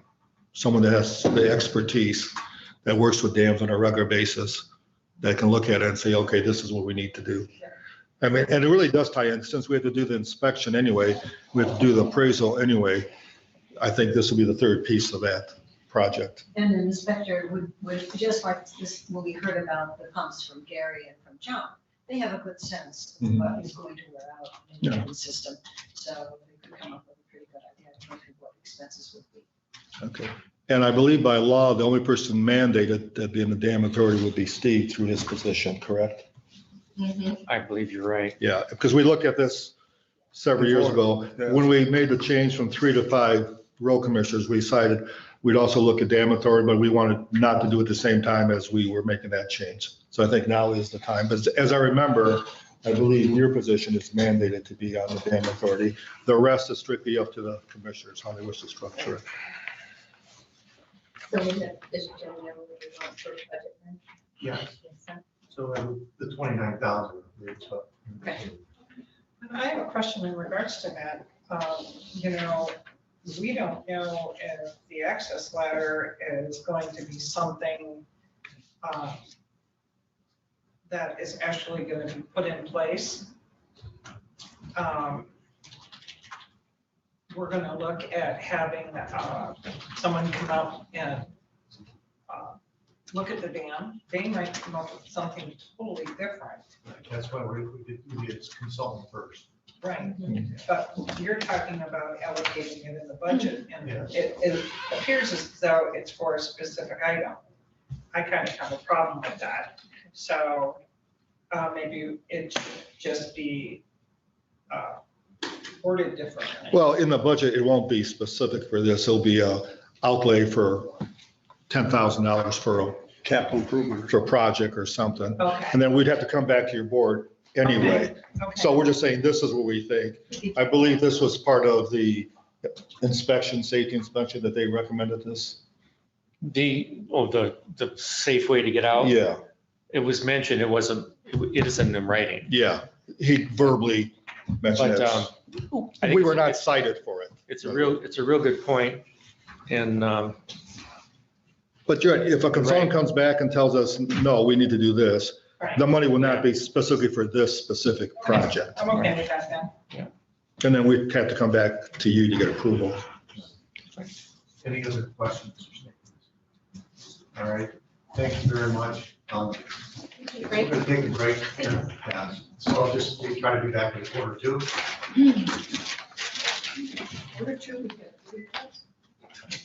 we can't, We know that goes. Make it count to that. Nice try. We have three, you only have one. Hey, Todd, get a minute. Does this count toward my 3 minutes? Maybe. Yeah.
capital outlay request.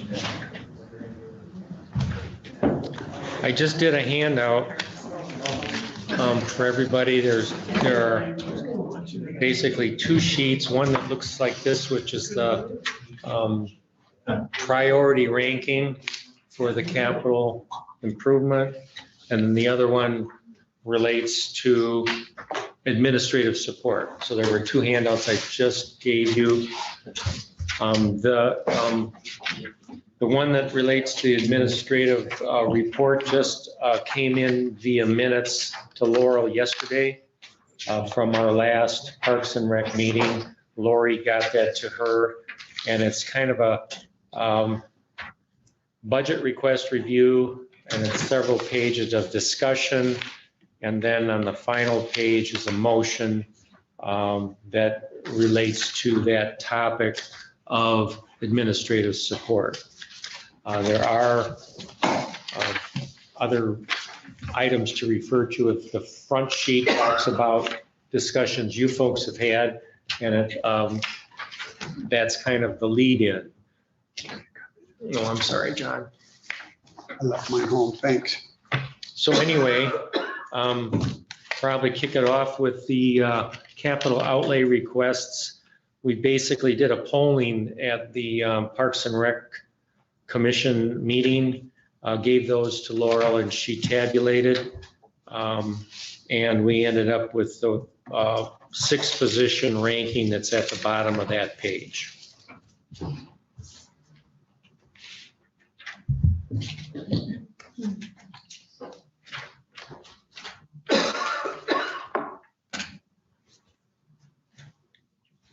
Any questions?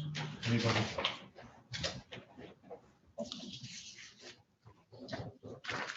I guess the only one that I'm really concerned about is the paving of the loop trail. Why do they think that that's even necessary? I'm surprised it's even on the list. That's a good question. The loop, oh, well, it comes from the plan, the 5-year plan that relates back to the plan that we developed for the park. And we had a real high number of people when we did the plan. People did input, and the idea of having a walking loop on the flat at Miles was very, very high on the list. Yeah, this is a new trail. This would be a 1-mile loop that basically would circle all of the baseball diamonds and soccer fields. And as Steve said, would be on the flat. So, you know, those who want to do their miles or do their steps, they would know it's a mile loop. It'd be an easy thing for parents to push strollers, for wheelchairs to go, or for somebody with a walker to walk it, or whatever. That's what that loop is. Yeah, the real high interest in it. As it turns out, it's kind of costly. It's very similar to the loop they have at the Civic Center up at Traverse City and stuff.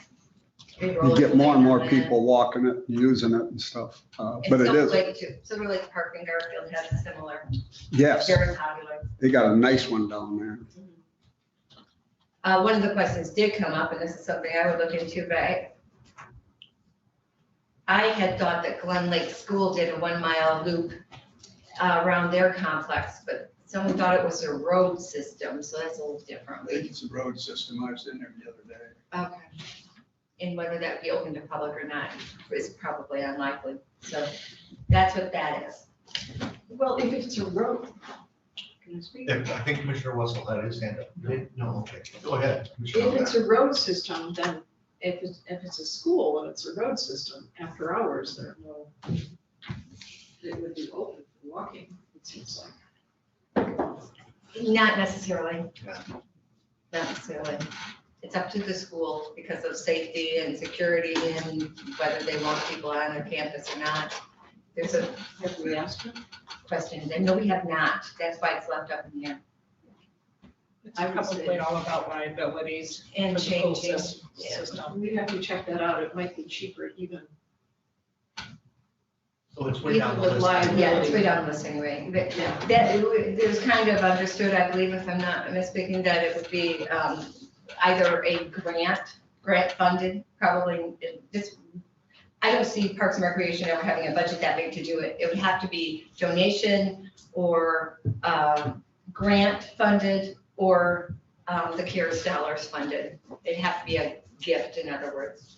There are some, we could nibble at it, do the straight flat pieces kind of thing. We don't have a design yet, and that's kind of what we're thinking about at this point is how do we come up with a design?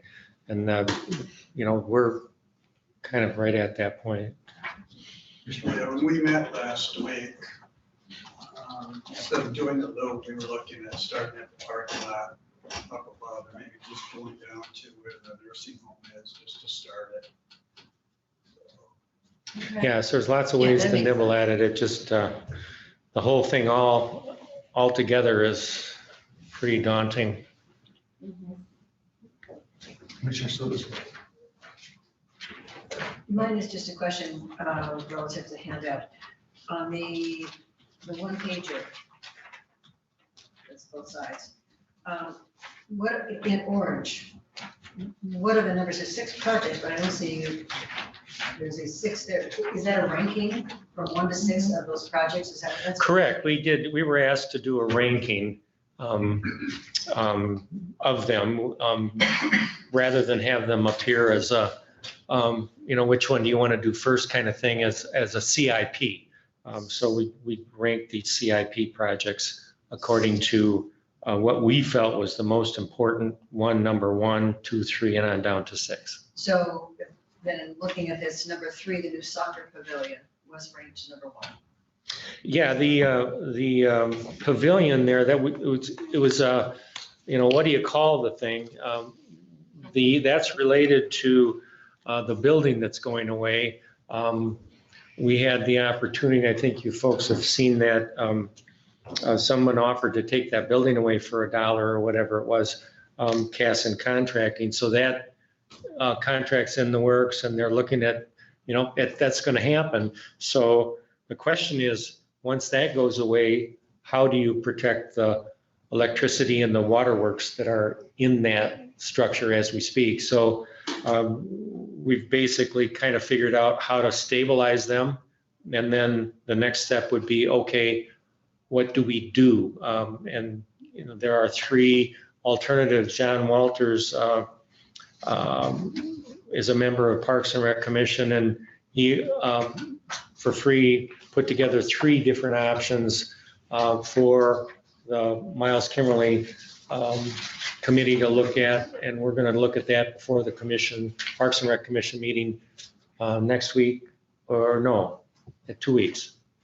Anyway, we'll be looking at these alternatives to what to do once the building goes away, because that's happening. So we've got to figure that one out.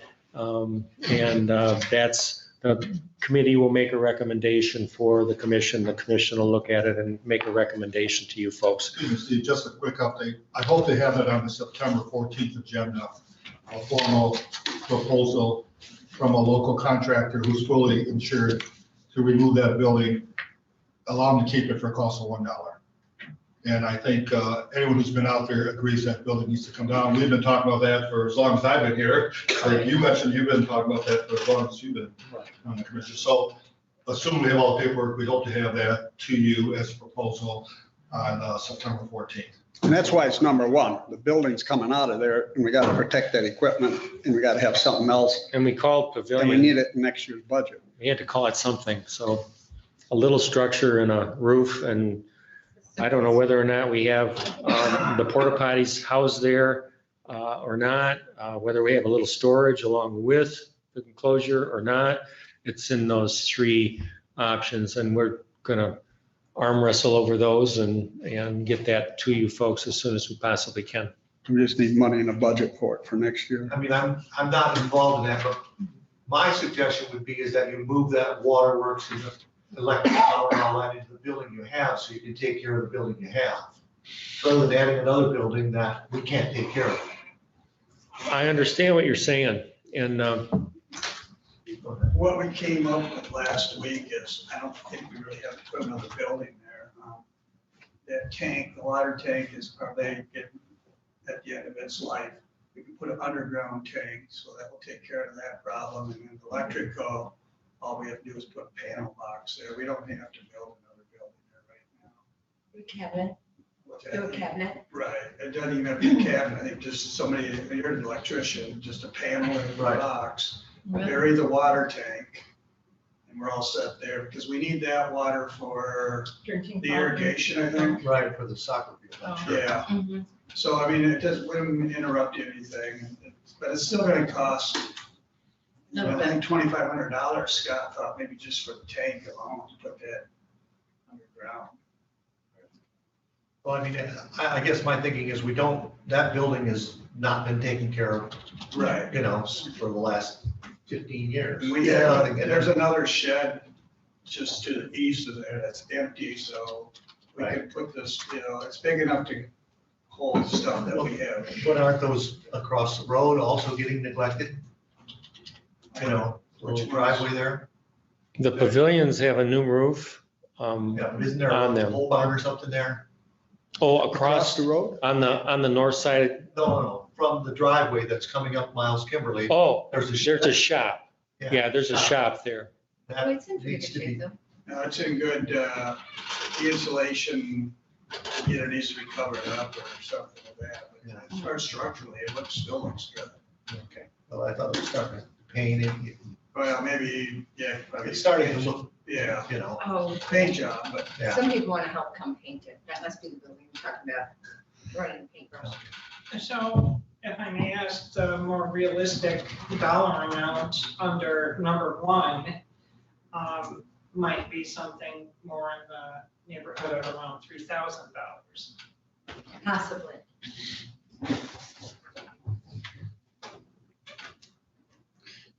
John developed a plan, and it looks like if they put a shed there, we should at least think about putting that kind of money in it. Whether we get it by cheaper or not, I don't know, but he's got a couple good drawings. I'm not on that committee, but the one is rotten and it's come out. We gotta bury the tanks, and we gotta put up some little thing maybe that they buy from, I don't know, Home Depot or something, but we should The put, problem with that is it increases our maintenance cost over time. we know that, and we got a Parks and Recs that looks at that. But right now, I there's think, zero in the I think budget. that's a good point. All of what we do does increase maintenance over time. What we have there is a quadrant. There are 4 porta potties on a gravel base with a simple structure over to break the sun so it doesn't get scalding hot. That's something that we have to maintain and work around. One of the drawings, I think probably Scott's favorite, is a slab with those porta potties on the slab. And we add a universal accessible porta potty. And that is connected to the road system with a little pad so that someone can stop with a wheelchair and get in and out, that kind of things. And that would help him, I think, with the maintenance side, because what we have there is kind of rough and crude, and this would be easier for him to maintain. And it's kind of his favorite that he's been pulling for. I'm not sure what the committee and the commission will come up with, but that one is in there, and that's kind of the reason for that dollar amount. Like Rick said, we could go real simple and we could do that too. And the committee hasn't gone through it, the commission hasn't gone through it, but anyway. Any other questions about that? Well, I'm a little confused on what was just stated. The porta potties on a concrete slab for universal access, is that part of this $10,000? Or is it $10,000 just for another structure? I don't know. The design doesn't have a number on it. Okay. So that's another good question. 10,000 probably would do that, right? I think when we were last week, that empty building is right there. We were gonna put our stuff in there. And I think we decided that the soccer people, they take their balls they can transform them back and forth. They weren't gonna provide them, but if they wanted Yeah. to put a building of their own on there, we might look at that, entertain that. Yeah, the thing that Scott wants is just a pad for the, And just a porta potties. pad for the porta. Porta I mean, it is potties. pretty bad the way that porta johns. they're all kind of, I don't The know, ground's not even. I don't know. I wouldn't be opposed to that. What's that? I wouldn't be opposed to that Yeah, improvement there. as far, I think this was put on paper before we went out there last week. That put a new building up, and once we got out there, It didn't seem to be necessary. no, Is what I mean, I'm if they wanted to as a soccer association purchase their own, I think we could entertain that. But Yeah, the The empty building would take care of our needs. what we have right the now. storage component for one of those went kind of thumbs down last week, yeah. But I think this was correctly, Steve, this was, I think, probably put on paper before we went out there. It was, you know, what are we looking at? And that was a best estimate. So this is where we're at. So, you know, we've got $45,000 plugged in right now for our capital outlay for parks. We have these projects. If we want to up our capital outlay to 300,000, Parks and Rec would be okay with that. Yeah, But let's you're do at it. least 45,000. I think that's pretty much the message. We got a lot of projects. Those first three items will need to get done next year. So basically, the 10,000 is flexible at this point. It may include the cement, the porta potties, and whatever you figure out to replace that building. Well, yeah, I think you can pretty much cover all of that. yeah, Sounds like it. I'm thinking that's not a bad number. A pad of cement and whatever it takes to face that electricity and and then especially if the tank goes underground. Yeah. And I think $10,000 is generous for those two projects. Looks like, Well, then we won't spend it all, but we gotta throw something in there. I don't think so either. It'll take all of 10, I'm sure. For the tank, Move The the tank, tank down, the do a new pavement. service, do a cement floor, and do a can of Painted or deodorant. we were told that it takes about 2,500 to take care of Yeah, that. Yeah. I don't know. All in or just a tank? Yeah, well, I just have a budget question. Yes. When you're removing the building this year? Hopefully, very quickly. yes. Okay, so is the underground tank and the electrical in 21 then? Don't you have to take care of the tank or the electrical, or you're gonna wait? I don't know if it'll all just be It shut could off be at just the shut end of the off. season. I was just double checking, yes, Well, that's something they have to decide. I think because that would be this year's budget. what we decided there was we would wait until the end of soccer season, which I think about the end of October, then we can shut the water off and the building can be moved. Right, we talked about that we just shut it off and we'll protect it this year from the elements So and it's the stuff. next year budget. And then So, the next year, if we get some money in there, then we'll, because if we were successful in doing that out of this year's funds, which we're gonna have a little bit left over, I think, in 21, then all that would do is just move it on down to the next project. 50,000 Yeah. pickleball. Start it perhaps. Yeah. with snow flying, I don't think we'd have time to do anything out there by the time we go out RFPs and all this other Okay, stuff. not for the cement. Commissioner Soto. So what are we looking at to put into the budget for this year? How much is being requested? There, the 45,000, and it'd be the top three items. If that one costs 20,000, it works out exactly. Thank you. That's my understanding anyway. Yeah. They would be lucky to get that, done. Get it done, just the way the park and So I rec. said, that's why They we want struggle. to be more generous. If they get the top one done, I'll be happy. Room, now you have to stay in place on that, so. So let's move on then. With that Administrative support, Yes, with that. Yeah, Support. yeah, sorry. we Bill, do, we you do said need, we do 45, need, it should be 10, 30, and 15, it should be 55. It says 20 to 30, that's what. Well, I know it, but That's why I said if you do it for 20, you'll get it under the 45, otherwise you won't get it. To do all three would be pretty amazing. It would be amazing. Let's move on. That's So- my point. So the next handout covers quite a bit of discussion that we had at the Parks and Rec Commission meeting last. And cutting to the chase, the very last motion by Barron's, motion amended by Barron's, that the Parks and Rec Commission recommend to the County Board of Commissioners to hire an administrative assistant to assist and direct the Parks and Rec Commission. Second, amended by Christensen, ayes 7, no 0, absent Noonan, Robbins, and Yeomans. Basically, the Parks and Rec Commission is echoing what Will just said. We're good at teeing it up, but actually getting it done has been a struggle. Having an administrative assistant that can keep us to task and help with moving things along in the interim between the meetings would be a very critical piece to the puzzle. I think it would help out a lot. So the members would like that.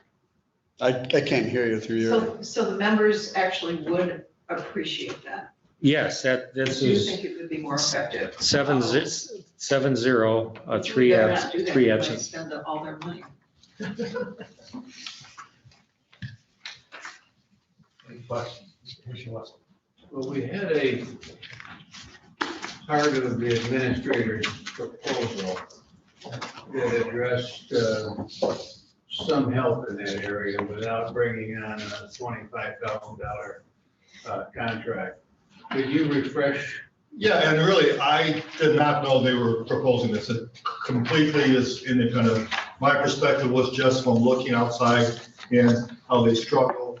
And it's been sometimes frustrating for the board because going through the proper procedures, going out for bids and so forth, has been a challenge. They do not have administrative liaison assigned to them. Everyone else does.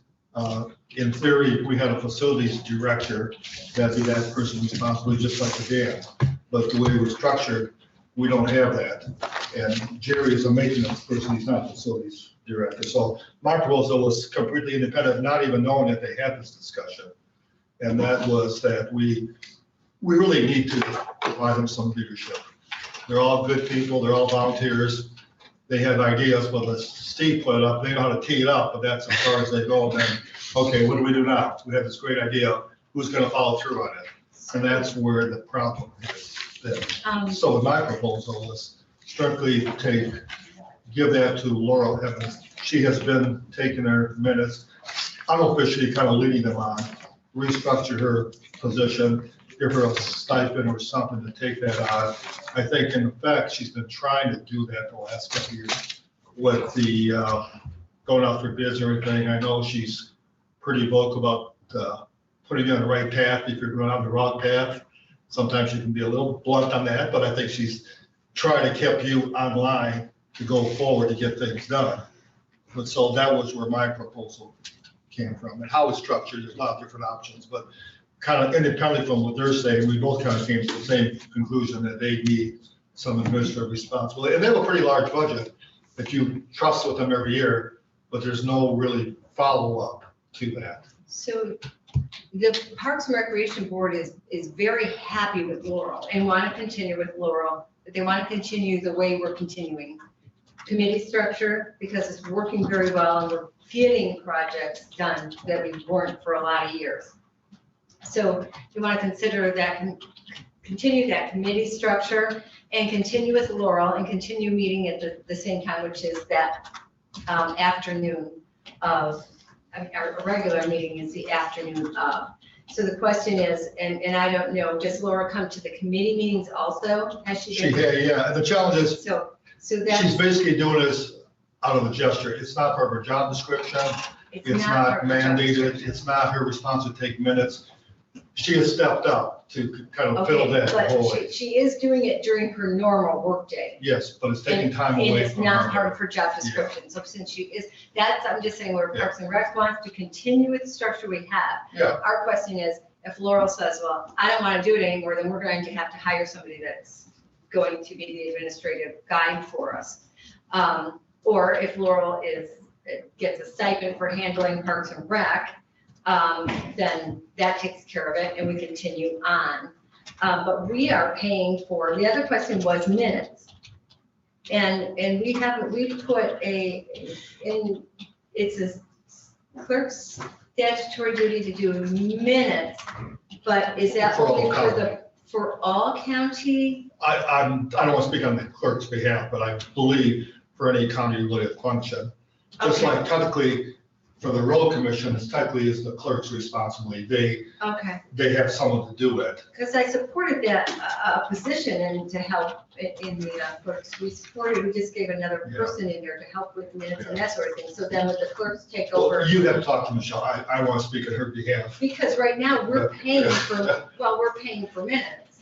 Parks and Recreation is you're- paying for minutes. We, originally, when we tried to find a temporary assistant for a couple of years to come and take minutes to relieve Laurel. We have not been successful. So because of that, Laurel's kind of taken on that duty. Well, And, we you have know, a lady it's, that's been here for a and we're while. trying to find someone. We just hired a temporary assistant that we're hoping to train to take over the minutes. Because it really is time consuming for Laurel to take minutes of all these commission meetings and then Right. go, like last week, you had a site visit. Well, technically, you have to have someone there taking minutes. So Laurel is we taking need all that on. We need a clarification with the new person. Will the clerk's office take our minutes now? You'd have to talk to the clerk about that. No, I should. No, I mean, not you, we would have to have a discussion with the clerk about Well, that. we need the clarification because we put the extra person in there. So there's the issue of taking the minutes, and maybe between the clerk's office and this temp, we may be able to solve that. Okay, But that will not solve the other problem of taking the administrative leadership. so that's Laurel. Well, And that's. they want Laurel. That's what I proposed. They proposed somebody. But I think from what I'm hearing, and I don't go to the Parks and Recs meetings, you do, I think they feel comfortable with the job Laurel's. When I was on the Park and Rec, someone from the Park and Rec always took the minutes. I mean, I know I took them for 1 year. I know Gene Witkowski took them for Oh, I a took year. them for several years. Yeah, so how come that isn't happening? The problem is there were some violations of the Open Meetings Act. The minutes were not always posted. The meetings were not posted. Their meetings were held outside of this office that were not posted. They met at the park several times, no posting, and we're in violation. I mean, everyone's intention is good. Yeah, there was nobody, but I know in the past, they would actually have meetings Yeah, at the parks and no one knew about them. John Doe doesn't understand all No. that, and it's just a volunteer taking minutes. Commissioner Elgar. I forgot. It was so riveting what you were saying. I'm wondering, I know you're looking to find someone as a temporary who could assist with that. Both the townships that I'm affiliated with do contract for minutes. And there are a number of people out there that do that. I don't know what the fees are, but they're used to taking minutes. So it would be. The minute thing we may have solved with this temporary assistant, she's been there the last, Or the clerk. Yeah, she's been there about 2 yeah, or 3 meetings. but I'm saying for the last, how long has she been there, Rick? Probably 2 or 3 meetings. Yeah, and so she's coming on, she knew when we hired her, we were looking for that. She is willing to take that on, so that'd be very cost effective, because we're just paying her at the temporary assistant. And we need temporary assistants anyway, so it's nice to keep someone busy. So that's one part of the problem. The other part is the leadership. And I, from remembering the discussion with the clerk, I think she was looking at other functions to try to bring in, that was the purpose of the other person, not necessarily to take minutes, but to do other functions as well. But we have to ask her for clarification on that. So I would assume. Well, I was on Parks and Recreation when Laurel first started doing it, and I think that's the kind of person we need to make sure things get done, that both get done. And if she'd be willing, I think we ought to talk more seriously about giving her a stipend, doing this outside of her regular job, because I think she's got more than a full-time job. But I think we need a Laurel type doing all the background work. Commissioner Elgar. So that was my question. Can Laurel take that on in this more official function and still Well, let me, For regular- if there's consensus that this is an option, I'm not saying you want to do it, let me talk to her, come back with a very specific proposal. And we'll get clarified on that minutes question also. So if you like to just say there's, if you think this is potential, then let's work on a plan. I'll try to get the answer about the minutes. I think we may have the minutes resolved as temporary. That'd be an ideal, hopefully, if she wants to continue. We've had a couple other ones that dropped out after a couple minutes, but if you'd like to, we can go We for did it. it twice, though. That's- I had a second part of that, was did you need more administrative help in your office for phones and things if Laurel takes? I think we this? do. No, I'm not proposing that. That makes. Okay. Go ahead, Commissioner. Couple of questions. To Laurel, I think it's a great idea. Now, you're gonna be leaving here sometime next year.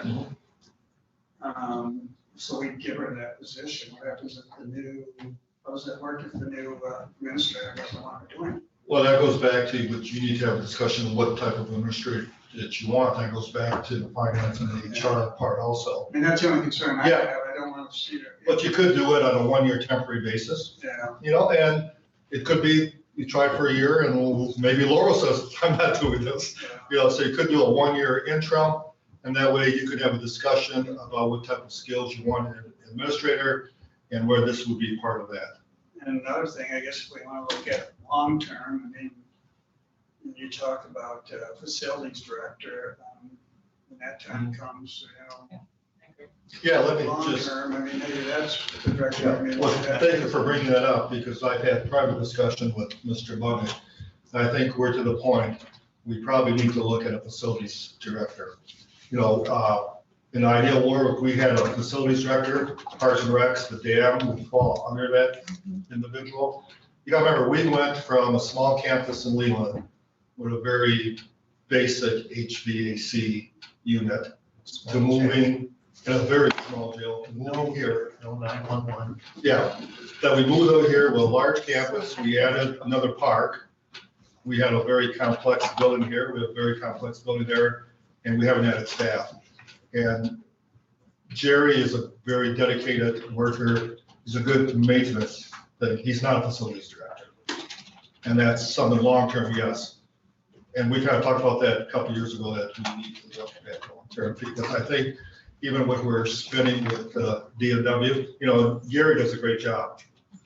But I think we had a plan in place and a facilities director, it could be contracted out. When I worked at Northwestern Michigan College, I was head of campus services, and our facilities director retired. We brought in Service Master, where they were our facilities director. They came up with the plan. So that's just different options. But it's something that I think we're big enough here now. And with Parks and Recs and dam and these buildings, that we need to look at that. So I agree. I brought this up, I submitted this, but I drafted this up in June. And at the time I drafted this up, we were getting some of these ideas of what are we going to do with the administrative stuff that's going on in the building too. When I requested it, it was for a skilled assistant, someone that could be out there working. And yes, we do have minute things and other stuff that goes on. We need to get things done out there that all these volunteers are doing. Who's going to meet with the tribe? Who's going to go meet with the DNR? Who's going to go see this contractor when it comes in? And who's going to sit here at the table with asbestos pants on? Somebody that we need someone out there to follow up on all this stuff. We got these various little projects, and this guy's taking care of that one, that guy's taking care of that one. So I put it in a budget to have somebody with boots on to get out there and follow it. That's why I submitted it. I'm not sure you guys are going to approve it this year, but you're on the right track with regards to your facilities here. I was the first facilities engineer that Grand Traverse County had, and we took care of Parks and Rec, and we took care of the government building, and we took care of all the heating, the air conditioning, the roofs that we have to replace. And you've got the same needs here in Parks and Rec. Doesn't have anybody, and you don't have anybody here like Chet mentioned. And Parks and Rec needed. With Because that, we're getting short. I know, you got 1 minute, you got. And How about if I come up with a 1-year interim plan? to cover us for 2022. That goes back to your question about long-term plan and so forth, but at least short-term, I think we'd be covered. And I think it'd be actually money well spent and probably would save us money longer to get 75 done much quicker. So I'll put an agenda, I'll try to come up with a 1-year plan. Oh, plan for what? For this administrator. Yeah. Oh, Commissioner Rushton, did you have a question? No, Chet answered it. Okay, thank you for asking. All right, thank you very much. well, I'm here to help you. If Thank guys you. need help. We know that. We appreciate it too. Done From it. the government? You've done a lot, you know? I got asbestos pants on. Yeah. Thank you. Only to the knees, Jen. Now we'll jump down to number 8 on our agenda and the human resources consultant presentation. And based on the comments that were made at one of our meetings two weeks ago, I met with Kimberly Purdy, and I think Kimberly, you will introduce yourself and yes, and then I asked her to come to our meeting to give us an overview of the services they provide and approximately what costs will be associated with services. Oh, good. Our co-founder's on as well. Is it easier if I log in and play from the PowerPoint from my computer? Laurel may have it. Laurel, are you listening? If not, I have it here. I think, let me check. I think she has it. I did not receive it. Let me log in real quick and I think I can play it from here, but I'll get started with an introduction here in a moment. Your Wi-Fi is very fast. First I heard that. It's working well for me. So it's Marie, right? Maria, yeah. I'm sorry. Good morning. And I'm not sure what your co-founder's name. It'll be David Stone. So we'll take a moment and each introduce ourselves. I just thought I would get the PowerPoint set up first.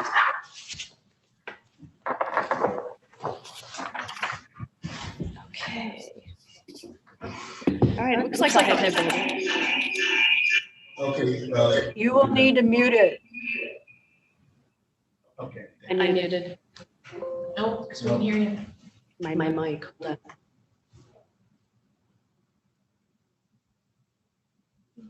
We've had trouble with this before. I just muted her. Okay. We should be all set now. Testing? Perfect. Okay. Well, thank you all for having us here today. And as Chet mentioned, we've met previously. My name is Kimberly Purdy, and I work for Trian Solutions. I'm a business development consultant. I've been with the company for about 6 years, and I work in the lovely Viridian building at the base of Leelanau County. I have most of my clients are in North and Western Michigan. I have a few in other parts of the state and a couple in other states as well. And I'm going to turn it over to Maria to introduce herself, and then we'll let David introduce himself. Good morning. Thank you again for allowing us to come here and speak with all of you today. My name is Maria Solomianos. I'm the Executive Vice President of Business Development and Community Outreach at Trian Solutions. I've been in the HR space since the mid-90s. And prior to that, commercial insurance, property casualty, life, health, disability for businesses. I am in the headquarters, which is in Troy, Michigan. However, I have a home in Gaylord, Michigan, and I spend an awful lot of time up here in Northern Michigan as well. And Kimberly and I work very closely together on several of her clients. Thank you, Maria. And I would like to turn it over to our president and co-founder, David Stone, to introduce himself and talk a little bit about our company and our team. Good morning. Can you hear me? Yeah. Yes. Good morning, and thank you for the time and opportunity to speak with you. I'll be mindful of your time, and I may have to jump off the call as well. But Trian is a leading national provider of HR outsourcing solutions to 500 plus clients across the United States. We are a proud Michigan-based company, like Maria mentioned, headquartered in Troy, Michigan, with offices in Traverse City, North Miami, and Scottsdale, Arizona. Our Scottsdale office services our West Coast client book of business. We proudly provide our services, HR services to all our clients. We are currently and presently enjoy the status of being the 9th largest PEO, Professional Employer Organization in the United States. And we are a certified minority enterprise within the space. We also service clients from as small as 4 employees all the way up through several thousand employees. So we appreciate again the opportunity. Both Kimberly and Maria will walk through a presentation that will give a high-level overview of our capabilities. And we think we certainly can do a great job for Leelanau, and also some of the other opportunities that we service, like the divisions of the city of Detroit and other opportunities that we serve.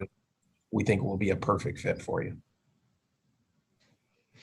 Great, thank you, David. Mm-hmm. Can I have someone allow me to share my screen and then I can do the PowerPoint?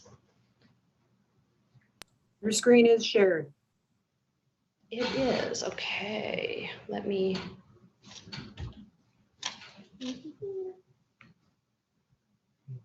It's almost easier when you're virtual than when you're in person trying to be virtual. I have to share my screen, there we go.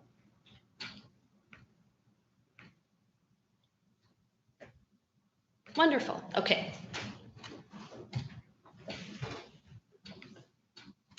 As David mentioned, Trian Solutions is the 9th largest professional employer organization, and which is PEO for short. It's an industry and a business model that's been around for 30 years.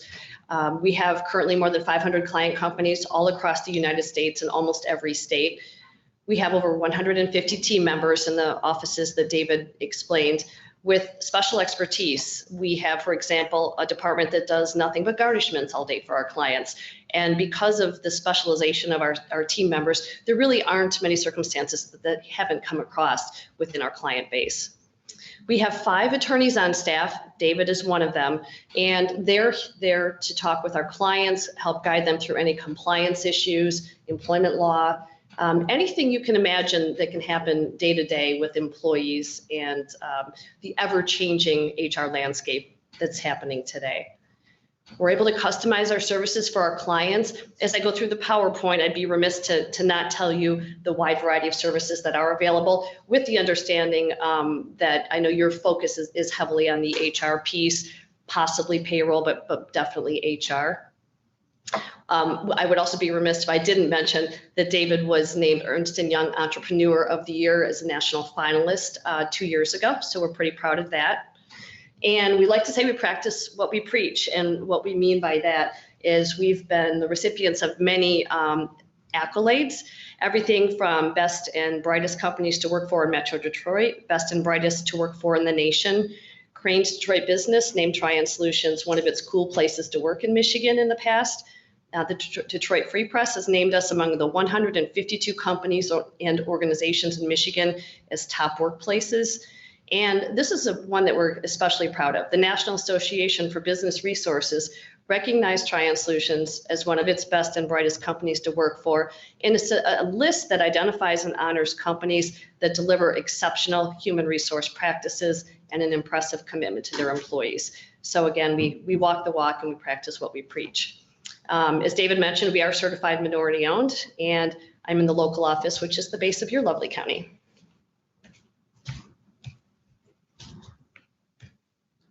I'm going to play a brief 4.5-minute video. This is going to give you the overview I mentioned of all the different services that we offer, and we'll talk more specifically about HR after that.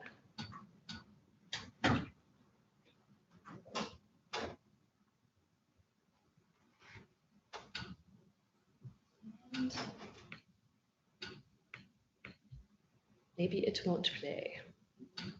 There was a little arrow to start it right before. Let's try it again.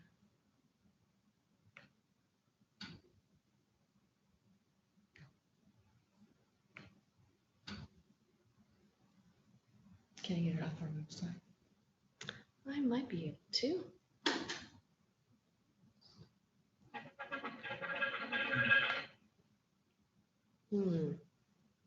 I have the audio in mind, but not up there.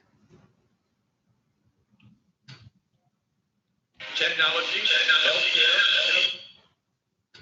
Give me just a minute, because I might be playing twice, and maybe I can do the audio from my computer.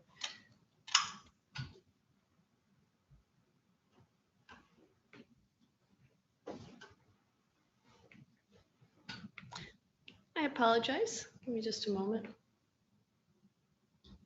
Technology is great until it isn't. Exactly, right? Like I said, sometimes it's easier just to be virtual when you want to be virtual, and not be in-person virtual, because it makes it more confusing. Could you be, Yeah, let me check, just go to our website. yeah.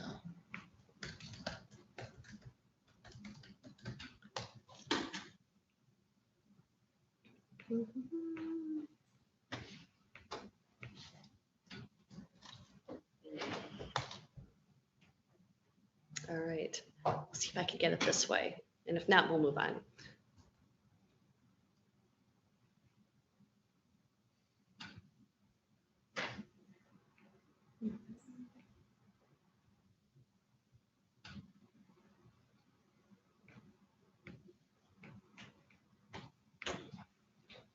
I believe this is it. I think you're right. I applaud you.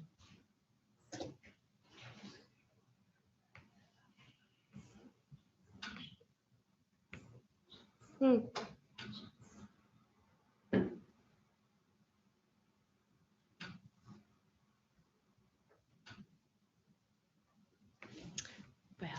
Played before, but it was just like double on the voice.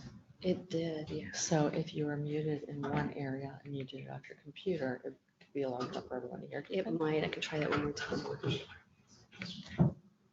Trying to be sensitive, I know we only have 30 minutes too.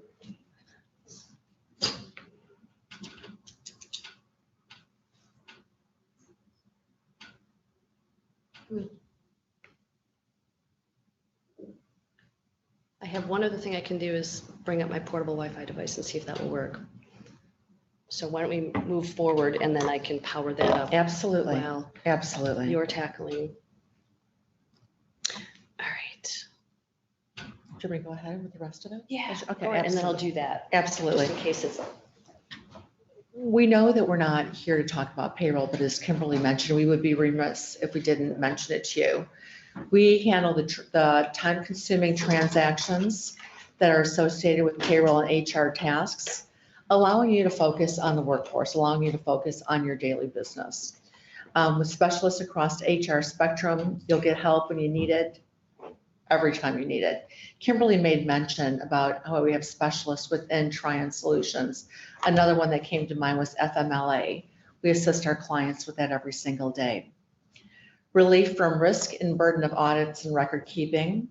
Leverage Trian's service and technology infrastructure creates efficiencies and streamlines HR tasks. Our platform, which provides an HRIS, where you have all the employees' information at your fingertips electronically, is hugely helpful. This next screen, though, I refer to this as alphabet soup. And quite frankly, the arrow to the right is quite larger than it shows there. You'll see that in the early 1900s, we just basically had common law and case law. HR was very simple. Once they started introducing a plethora of employment laws, it's hugely helpful for businesses, and I'm looking at this as one large business, to have the assistance of HR professionals as well as attorneys to help you every step of the way to ensure compliance. That's the most important thing, is to make sure that you have no challenges as it relates to HR. And what's not up there, obviously, is COVID and how challenging the last year and a half has been. Our legal team spends a great deal of time, as well as our compliance department, monitoring changes at the federal, state, and even local jurisdictional levels. Like, for example, the city of Chicago will change something that is different from the state of Illinois. And we push those out. So we're sending frequent client communications, sometimes 3 times a week, because that's how fast things can change. Sometimes they're state specific. It might go just to our New Mexico clients, just to our Michigan clients.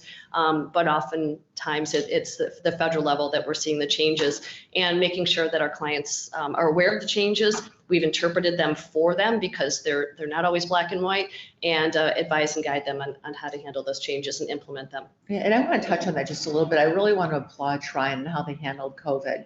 Many providers such as Tryon in the industry put their hands up in the air and just said, we're not going to touch this. Where Tryon, we jumped in with both feet. We realized it wasn't a Tryon-centric challenge. We wanted to help businesses across the US, whether they're Tryon clients or not. And much to Jeff and his communication pieces, there were times when they went out 2 and 3 times a day as mandates changed. I've never lived through a pandemic, and I would venture to say that all of you were the same way. None of us really knew what to do and how to handle it. And between our chief legal counsel, our team that was a task force that worked around COVID, as well as Jeff Campanucco, they did push out those communication pieces. We sat on many panels, we did a lot of radio advertising, and we actually helped over 400 businesses with their PPP loans, and they had them forgiven, and then we went ahead and did the second wave as well. And with a team of 5 attorneys on staff, their services are included all along employment law, compliance, employee issues, and there is no extra charge. So literally some of our clients were calling multiple times a week, several weeks in a row. It's the issues you don't even stop and think about that you don't know how to handle. So an employee was exposed to COVID, they're going to stay home there 2 weeks. Then you stop hearing from them. They never respond to your calls and your emails. Are you allowed to terminate them? Do you have to wait a certain period of time? That's just one small example with one of my clients. But our chief legal officer was working 7 days a week for many, many months during COVID just to make sure that all of our clients' questions were answered. And he still monitors it closely. These are just some additional items with regards to human resources administration. We've helped our clients, many of them, review their employee policies and revise their handbooks if necessary. One area with regards to marijuana was legalized. A lot of employers, what do I do? How do I handle that? That's just a small example of how we've helped businesses throughout Michigan. HR professionals to counsel and implement. We have people that are there to help implement the changes, the mandates as well. We assist with terminations and legal issues when needed. Again, we don't force our services on you, but we're here to provide assistance if and when you need it. Unemployment claims management, FMLA, EEOC, and other compliance issues. Those are huge to businesses. And again, I refer to Leland as a business. Access to Tryon's HR forms and reports library. In addition to this, we have access to many amazing videos that would be very helpful to all your employees as well. One of the things that she mentioned was the legalization of marijuana. One of my clients is a manufacturing client that bids on federal government contract work. So they're held to higher standards. And so when that was enacted, the president of that company spent over 3 hours with our chief legal officer, making sure that they had a good drug policy that was going to keep them to the standards that had to be in place in order for them to be able to win a government contract. He actually had one of his receptionists going out in the parking lot and getting high at lunch because she thought that she could do that because it was legal now. It's like, that didn't last very long. But there was several misunderstandings during that time because what you're saying about your client was pretty much across the board. It's legal, so now I can do it. Regulatory compliance. We've talked about our 5 on-staff Tryon attorneys. Again, David Stone being one of them, our chief legal counsel, Jim Byers. He has over 30 years experience in this space. We're really fortunate to have that. That's something we're hugely proud of as well. Many providers such as Tryon Solutions does not have that to do, and again, we're hugely proud of it. OSHA, EEOC, ADA, FMLA, EPLI. These are just some of the challenges that we assist clients with, COBRA administration being one of them. And we'll work with you and outside counsel if needed as well. You may have attorneys on staff that you work with. We will certainly work with them as well to provide you the assistance that you need. Now, again, payroll was something we're not sure that you're interested in, but we do want to make sure that you're aware that it can be part of our service model and the benefits to that. Exactly. We'd be remiss if we didn't talk about that. It really is our platform. However, this is not something you're hugely interested from what I understand right now, but certainly we'd like to speak with you in the future. What I love best is you have all of your business intelligence at your fingertips when it comes to your human resources, from the employee applications, the signing of the employee handbook, any sort of reports that you would need, time and attendance interface, track PTO, which is very important, on board electronically. This is something that businesses have turned to and they find it very helpful with them. Incremental changes on each payroll. There's no upfront charges. Again, we don't charge our client for every change they want. We provide them with a base rate and we go from there. And all of our services are included as part of our administrative fee. There's no add-on charges. And standard and custom reports, tax filings, direct deposits, and garnishments, again, are just some of the reports that you would get. I think we're going to go into some quotes. Let me just see if I can, with changing Wi-Fi.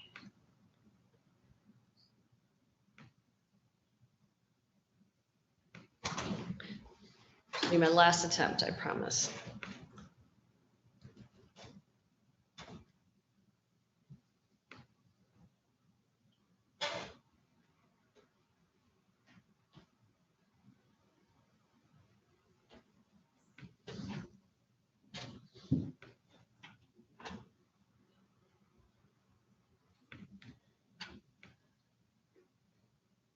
There you go.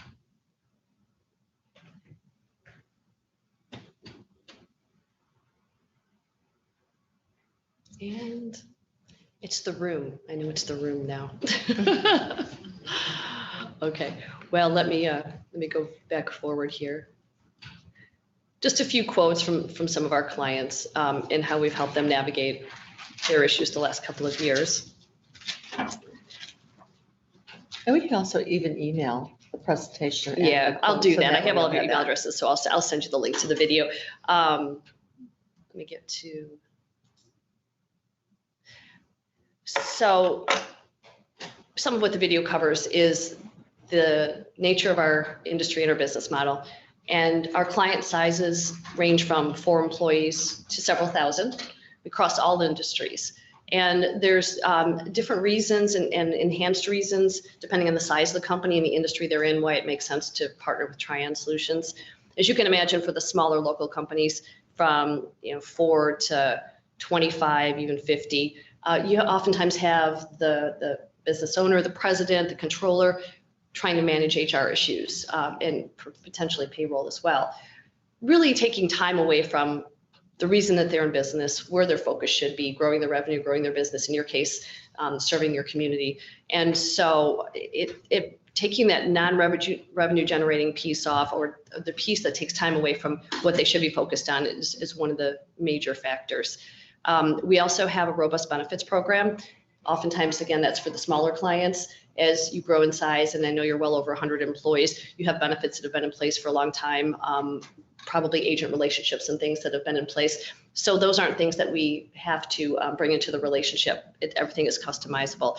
But again, we do have that benefit to a lot of the smaller companies who wouldn't be able to provide the same level of benefits at the affordable cost that we can, because of the aggregating of lives with the number of client employees we have within the Trian Solutions family. And then there's also great factors for the larger clients that even have an HR director on staff, or might even have a small HR team. And a big part of that is the compliance. And so, especially if they're in multi-jurisdictions or multiple states, monitoring those changes, very time consuming, and often the interpretation of them as well.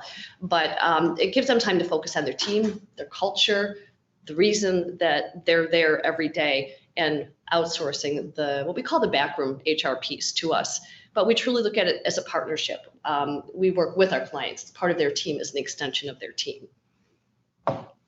Anything else you can think along those lines? No, we're here to partner with our clients and provide you with the support that you need on a regular basis. I can tell you, I've been in this space for 25 years. I could probably write a book about the various challenges that employers are faced each and every day, and many of which they're not quite sure exactly how to address, how to handle. And that's why we're there. We want you to continue to grow, this area. It's fabulous. It's beautiful. And quite frankly, I don't want to go home today, but this is where your attention is, when we're there, helping you, in the back room, making sure that you are compliant, providing you the support that you need.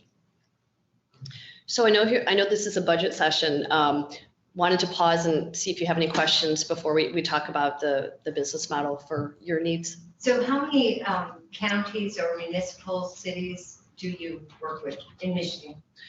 David mentioned the city of Detroit, some aspects of It's that. on screen too, by the way. Oh, good. How many municipalities are we working with currently? I know you mentioned Detroit.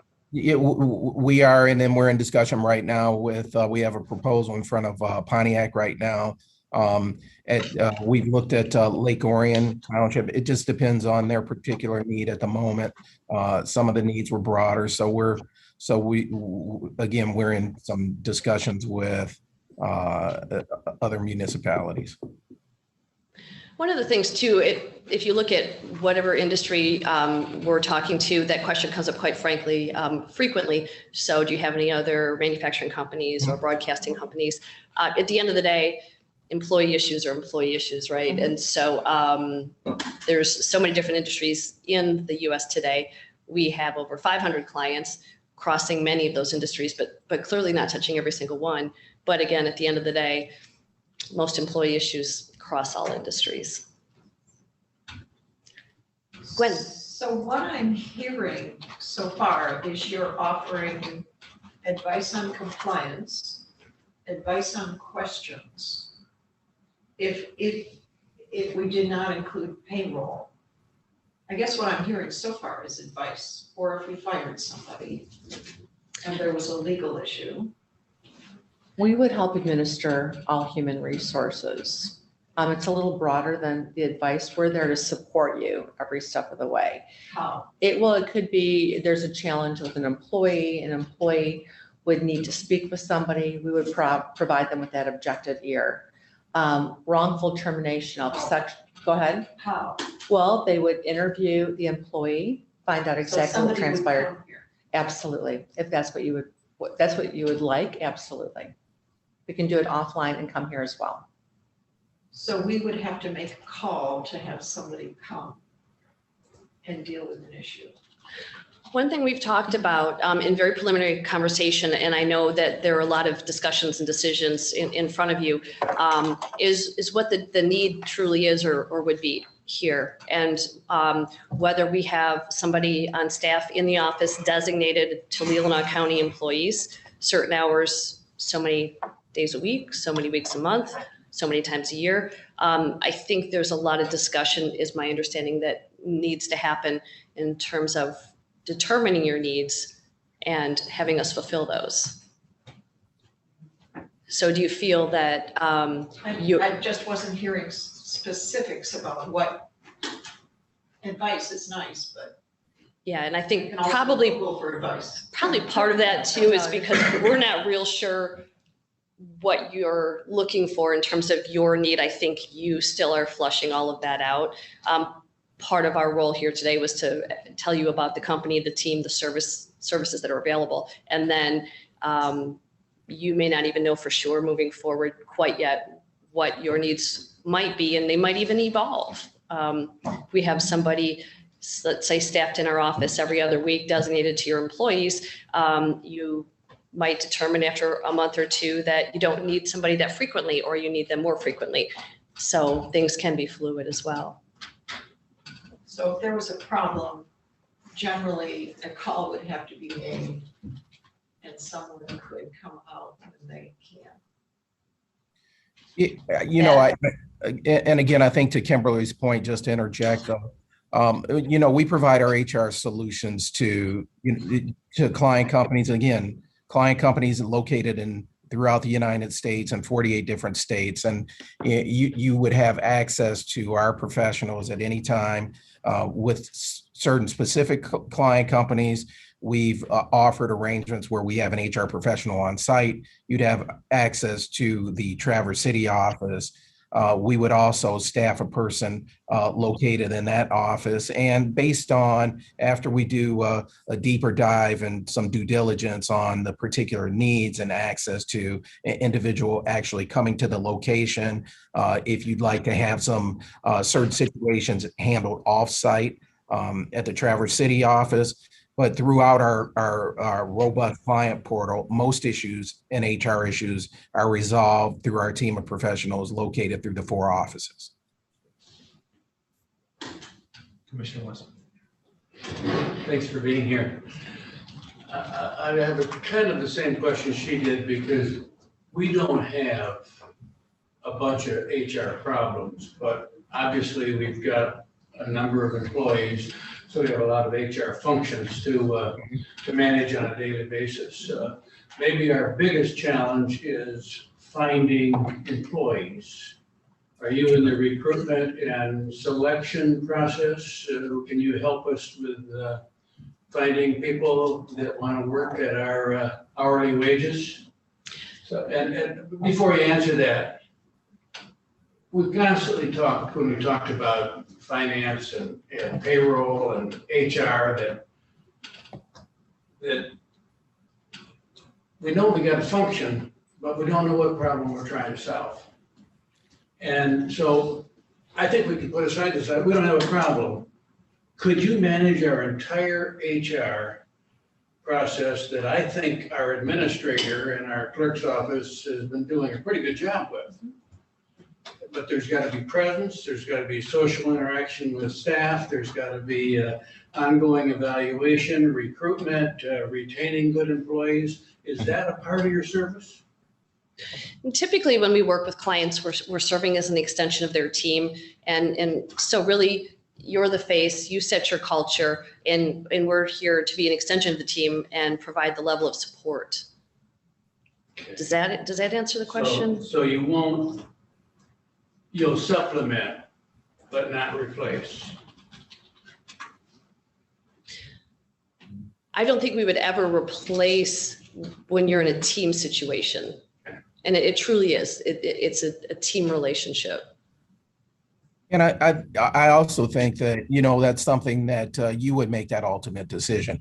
We've gone into client companies where they have, several individuals that may be working at some stage on HR functions.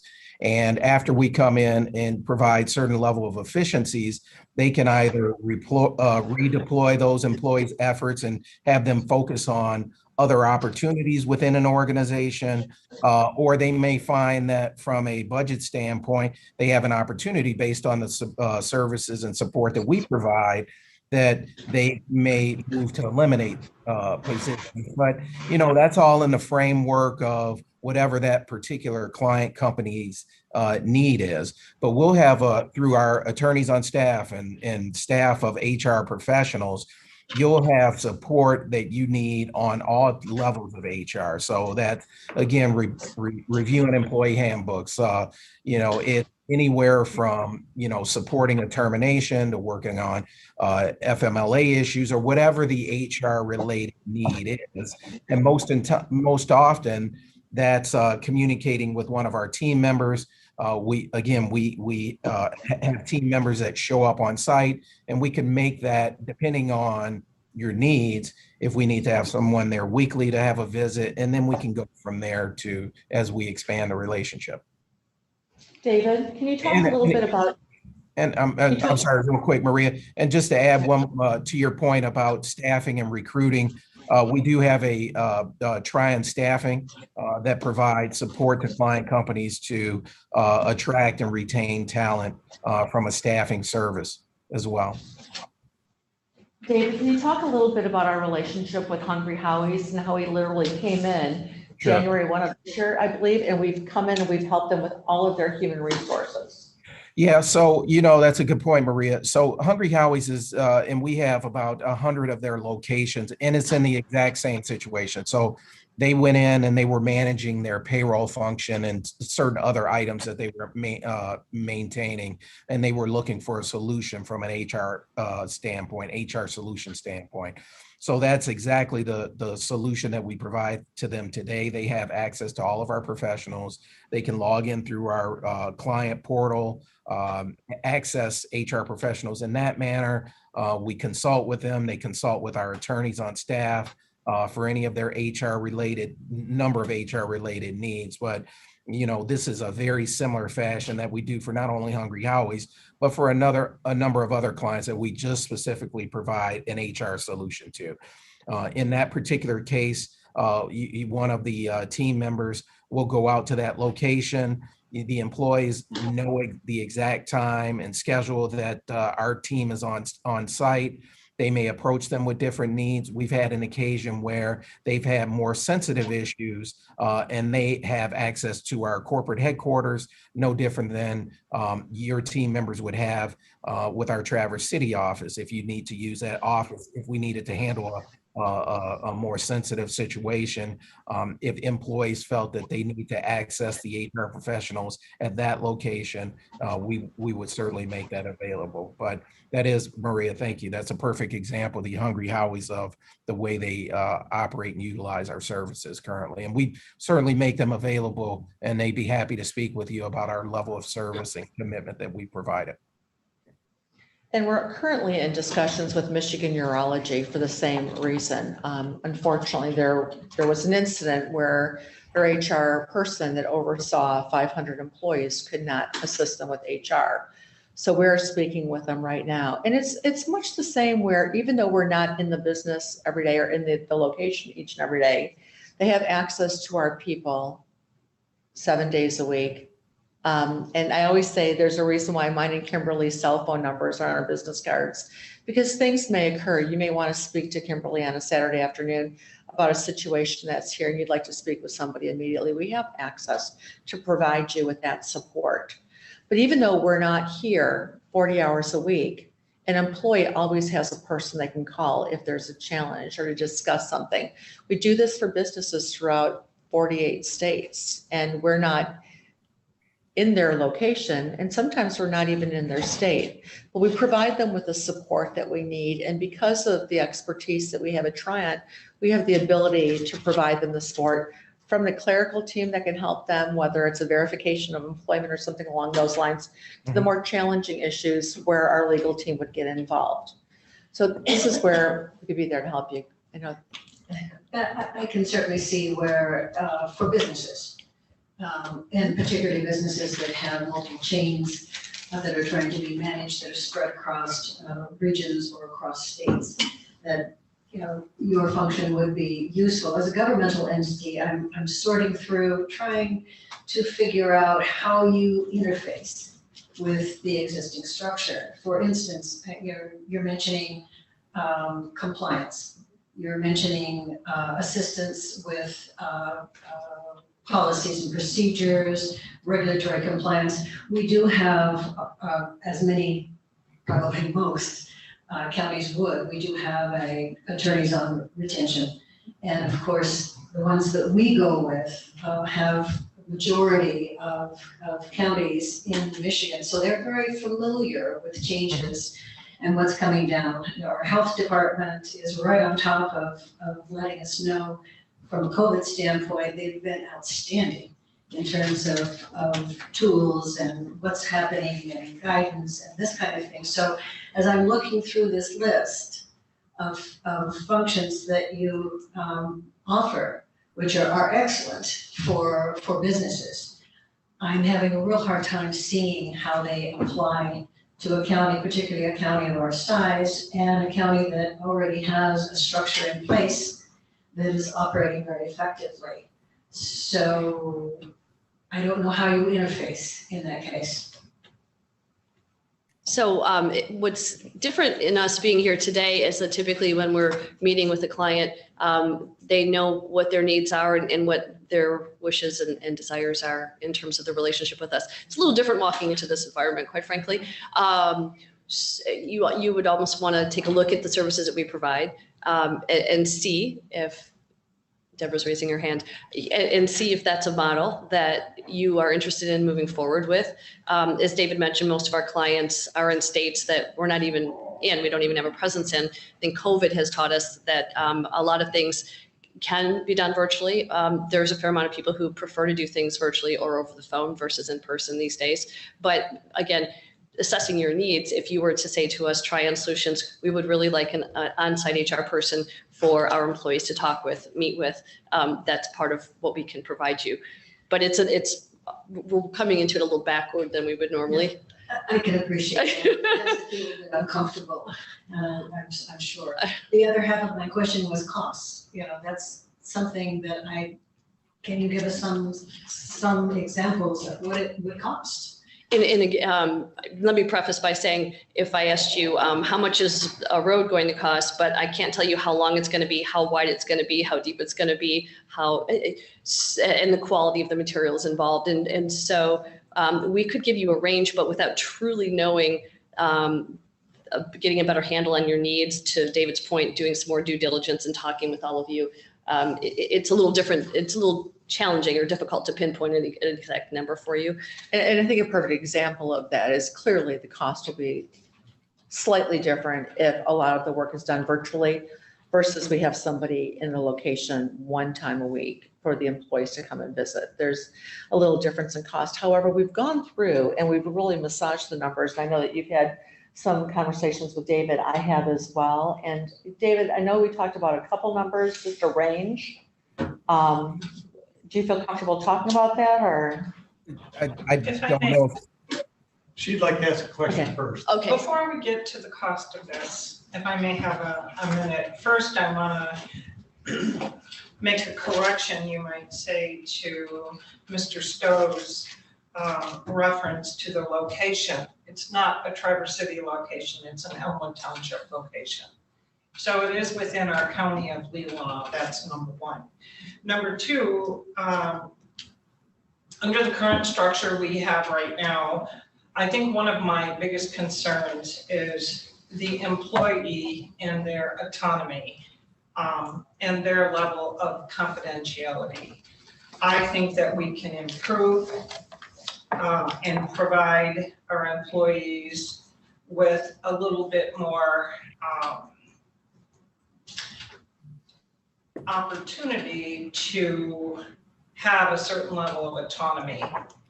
As you well know, we have got one department, maybe two departments that are working, and we have different people who are working on HR issues. And that's always been my level of concern, is that we don't afford our employees a certain level of confidentiality here on this campus. They do the best they can, but for me, looking at outsourcing would provide that benefit to the employee. And not to criticize what our current staff has done. I think they have raised some very valid points as far as every time we have an issue here, we gotta call Cole Stoker. So we're on the phone reaching out to somebody else who is a little bit more adept on what the rules, regulations are. How many times has our administrator come to us and said, I've talked to Cole Stoker and this is what he says, or I've reached out to whatever other agency for information. So making a phone call doesn't really bother me. We do it already. But my main concern is the employees and the confidentiality and the autonomy that this would allow them. If we want to have somebody come in, they can come in. If they want to make a phone call, they can make a phone call. If they want to access via computer, they can do it on their computer. If they want to stop by on their way into Traverse City when they grocery shop, they can do that too.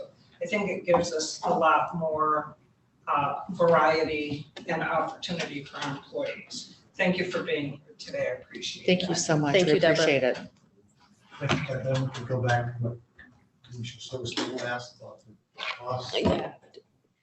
David and Maria, just in terms of what we know at this point, and again, the variable is, would you like an on-site HR person? What's the frequency of that? It is a big variable, if you're talking twice a week, once a month. And so forgive us if there's a range. It's just really hard without knowing exactly what the needs are. I think that in some of our discussions, and again, this is, I'm throwing an arrow in the dark, but somewhere between, David, 100 and 125,000 on an annualized basis are some of the numbers that we talked about, depending on the frequency and the need. Yeah, I think that's something that we discussed at the onset, but had mentioned that we, until we had got down to the particulars, we would be able to come up with a final cost and analysis.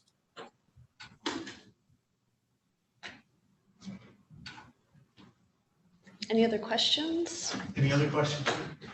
Go ahead, Commissioner West. The issue of autonomy that Deb Rushton mentioned is not something I'm interested in, because I think when you have organizations, it's teamwork and it's policy compliance. And sometimes our problems that we might have are because either elected officials or department heads or staff feel like they have more autonomy than in a government operation you ought to have. So I just wanted to say that with Deborah, because I don't think that's why we need to do HR. I think why we need to do HR is attract the best, retain the best, train the best, and offer good customer service without any grievances and without any employee problems. I think quite frankly that those are areas that we can assist by understanding what your policies, your procedures are. We can certainly help communicate to all the team members. And if there is, I don't know, it sounds like there's a certain specific situation you may be talking about, but if someone goes rogue, we can certainly help in that situation, bring that person back and remind them about what the policies and procedures are. But going back to that, Deborah, thank you so much for bringing that up. There are situations that are very sensitive to an employee, a team member. And oftentimes, if they feel as though if they're in a fishbowl, they will have a challenge. They're not going to want to come forward with them. So, I think that both of you bring up exceptional points, and these are areas that we can certainly assist with, and we do each and every day. I have a client, it's a husband and wife that own the company, and the wife told us that she wants her husband to have special HR training because he's the good old boy school and he likes to go up and put his arm around his employees and give him a big bear hug. And she's like, you can't do that in this world today. Yeah, unfortunately, things have changed. My favorite saying is, anyone with $40 and a bad attitude can file a lawsuit against someone. And, our job is to certainly assist those employees and help them and guide them, and certainly help the employers to ensure that does not occur. Any other questions? Well, we thank you very much. Thank you for the opportunity. Thank you. Thank you for your time and opportunity. Thanks, David. I'll see you tomorrow. Thank you for coming. All right, so then we'll look at the treasury office software. Did you bring that up? I keep that a little bit. Sorry, we'll go for that. Thank you so much. You're welcome. And I'll email you that video. I also have some packets. Should I just leave them with you to hand out? Okay. Could you send the PowerPoint presentation? I will do that as well, yes. Thank you very much. Thank you again for your time. Thanks for driving up. Of course. Thanks for the invitation. Challenge for you. Okay, you know what? I spend probably a third of the year up here, and if I had my druthers, I would be here a lot more. I'm quite envious of all We of can you. make room for you here. Are you looking for an HR position? Have a wonderful day. Thank you, Thank you so much. Nice to meet you.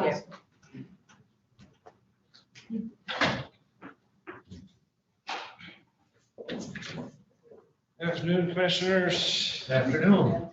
With regards to the software, I'd like an opportunity later this fall to give it the time that it deserves to be presented in full transparency in light of the timeline that you have to adopt a budget for the general fund and some of the outstanding issues that need to still be resolved.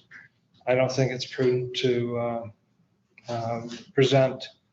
It would be more of a distraction than a productive session. So if you would allow me, I will come back in October or November at your guys' leisure and present something at that time. Thank you. I can appreciate that. Thank you. And Zach, quick. Yeah, he does it. All right, so then we move on to information technology. Yeah, and this is just an update because I've been trying to keep you updated and we will have a proposal. It really will not impact the 2022 budget much. I'm close to one proposal, still having dialogue with another option. But as you know, Ron will be retiring sometime in the spring. He doesn't have a firm date. He won't have a letter. And he's willing to work with a transition team. And I've had him involved in every one of my discussions about how to go forward. But I did the preliminary math. If you look at what we're paying Ron now, in our current contract with Safety Net, I'm confident that the plan will come forward at some point will be fairly comparable with that cost. So I'll just give you an update. I hope in a perfect world, have a plan in place by October. So there'll be I'm trying to give a 6-month transition. And Ron is flexible with his date. But we have one proposal that we're close to fine tuning. We may be working a second one. At some point, we will come to you and make a recommendation, but from a financial standpoint, what you're paying for those services in 2021 to Ron's salary, benefits, and what we're paying for safety net, you combine that, the proposal that we're working on, I don't want to go into details yet, is pretty much the close. So in terms of the budget process, it really won't impact your 22 budget. At some point, I'll come to you with a proposal. If you approve that, we'll have to modify the budget at that time. But in terms of finances, it will not be a major impact on what you're paying now.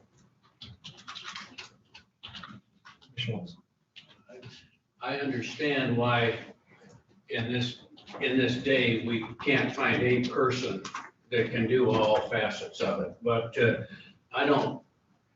I personally don't think we ever want to be in a position of not having somebody in the building. No matter what proposal we come to, that will be part of it. They'll be here 5 days a week. No, we're all in agreement.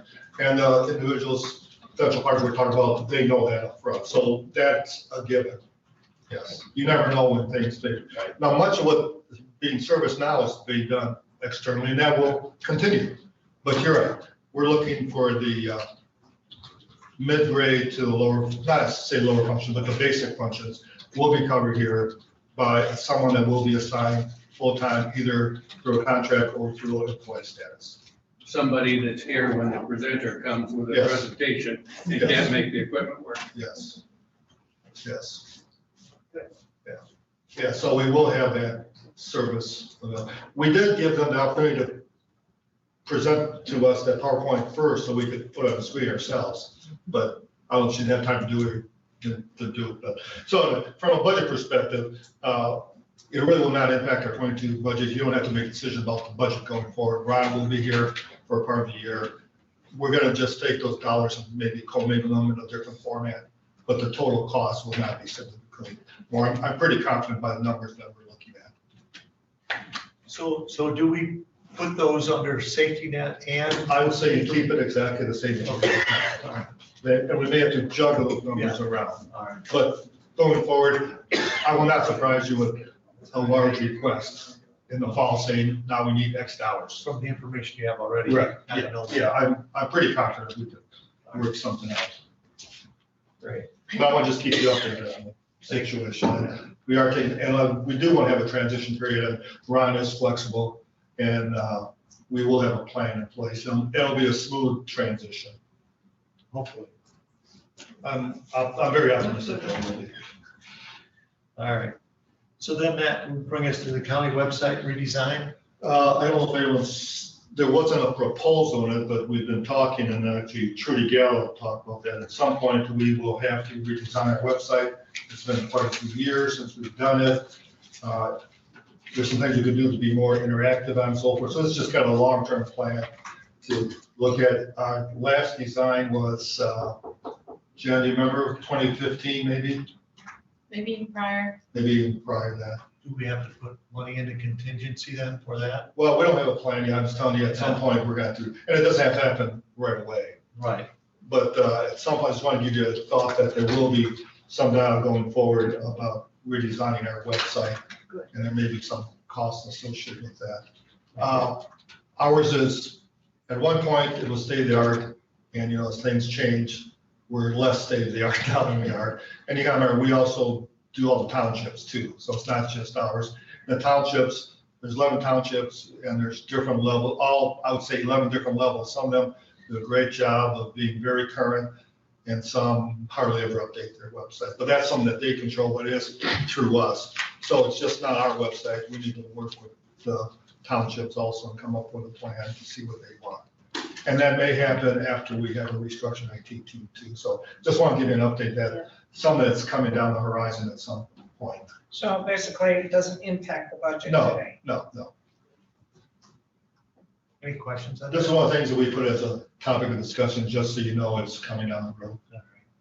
So then this is a new one, is the non-union wage. Yeah, let me just pass this out. I think we have short and long-term issue here. And kind of started with the discussion we had a couple of weeks ago, so I'll wait till you get this. And Jen, help me out here because I was not here. This pay scale was developed approximately 20 years ago, probably, correct? I wasn't here, so yeah, it wasn't in the clerk's office to design. Okay, it was my understanding that a former Mr. Gill came up with this pay scale. Really did not have much input from the commissioners. And there's some question whether it even went to the commissioners for approval. Maybe Commissioner Ralph can remember or This not. came to the commissioners for approval. Okay. Yeah. But if you look at it, there's some issues, and it's front and back. And two that stick out right now, and this actually came out a couple of weeks ago. And let's take the names out of who's in those positions. If you look at the senior services director and the maintenance director, the starting point, they're about the same. And the senior services director actually gets $300 a year more. And I'm just generalizing here in general.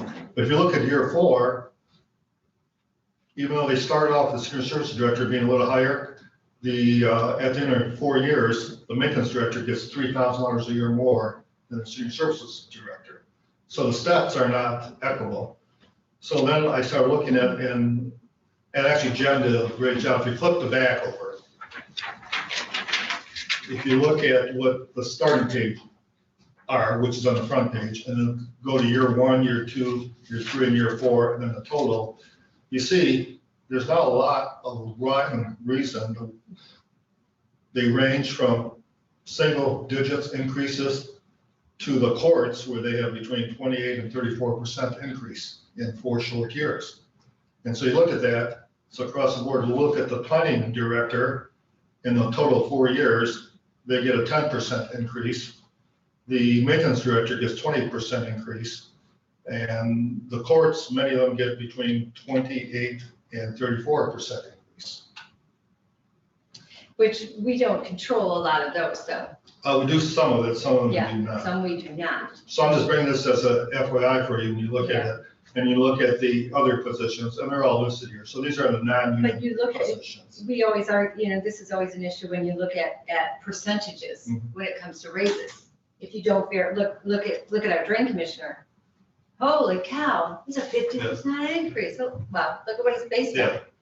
So you get your higher salary people are going to get a larger bump But- when it comes to percentages. Yeah, but when you look at the increase from year to year, from the But starting it's point, sick. that's where the challenge comes in. But it's just gonna compile. When you look at the planning thing, they get 2% to 3% a year. The maintenance director gets 5% a year every year. So what would be a solution to this? Because these kinds of things affect morale. I think it's very, very important that we are fair with our employees, that they feel they're being treated and paid fairly across the board. So what would be a solution? Well, it's very controversial. Some people said, let's bring a consultant in. I can tell you everywhere I worked with, where consultants brought in, it's never been adopted. Because you always have winners and losers, and you get people upset. The prime example is a couple of years ago, Grand Traverse County spent $100-some thousand on a consultant, did a feasibility study, came back, they didn't even look at it, because no matter how you do it. Grand Traverse County now is in the process of doing one. They have a lawsuit going on now with a couple of their female employees over the pay scale. It's a very difficult situation. We could do, and I'm thinking out loud here, because we don't want to penalize anyone or to make this fair, we should maybe grandfather the people that are currently here, because almost everyone is beyond the 4-year mark. but come up with a pay scale, a step scale that's equal for everyone. So when you start, no matter what job is, in year one, you get, I just mixed up, a 3% increase. Yeah, but you know, Year two, you get so forth. But there's a problem when the senior services director starts higher than maintenance, and then 4 years later is making less money. And I don't know how that scale came forward, I don't know the history, how that happened, but that's the most obvious glaring issue. well, I can probably help you a little bit with that, because a lot of this has been, if I remember correctly, it was looked at the time and perhaps even been tweaked since. But like you can take the planning director, but the planning director has taken on other duties. So she doesn't do just planning, she's doing the recycling, she's handling the whole solid waste issue, she's doing housing. So, you know, that's a logical thing. But her increase, and not her, his or her increase is 2% a year. Based on the scale. Yeah. Other people are getting 5%, other people are getting 7, 8, 9%. But those are based on their wage, the percentages are based on their wage. No, this is a step. This is not plus We're whatever looking at you the add. steps, okay. Let's assume there is no raise Okay, increase. but these steps, I think, some of them were tweaked in between based on extra duties taken on. I don't know, there hasn't been any tweaks since I've been here. But when you look at Trudy, for example, she has taken extra duties on, but her position, if she was brand new, would only get the 2% increase year after year, while the maintenance director got a 5% increase. Well, that's what I'm saying, but Plus- like I said, we would have been looking at, because then that maintenance director took on this campus. Yeah, See, but this was done before that. was done about the same time, I believe. No, I checked, the maintenance one has been, it was before they came on this campus. This has not been adjusted, at least what Jen says, at least 20 years. The only adjustments that have been made are the positions that you have authorized since this was implemented. So you've authorized an assistant director of 911 and assistant prosecutor.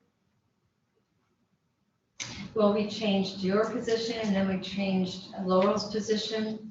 No, Laurel's is executive assistant. Yeah, the difference was the chief deputy clerk, when I was staff accountant brought over, I was brought in at the union wage. Yeah, well, they switched from We did union something with Laurel, too. when they switched from union to non-union, they kept their, but the pay scale was not adjusted. I'm taking the people out of it, it's just the positions I'm talking about. And this does not include an annual increase in pay, that's separate. If you approve a 2% increase, everyone, if they're not at the top, gets a step plus the 2% increase. When we do the 2%, do we increase these steps at 2% then as well? Yes. Across the board, Yeah. yes. And they're all at the top, so. Yeah, but everyone's at the top now, so I'm saying, if we did it now, I think the only one that potentially would be impacted would be our building safety and our equalization director. As well as registered deeds. And registered deeds. Chief That's registered right. deeds and the registered That's deeds right. yourself. Most of the people here are at the top of the pay scale. So they get a straight whatever the board approves, but if you start at the beginning and move to year one, you get whatever the step difference is plus whatever the board approves. Commissioner West. I'd like to, obviously you picked out the biggest discrepancy and one that I think we ought to address. And I know on our budget committee, we already have addressed the senior services, but that wasn't a committee.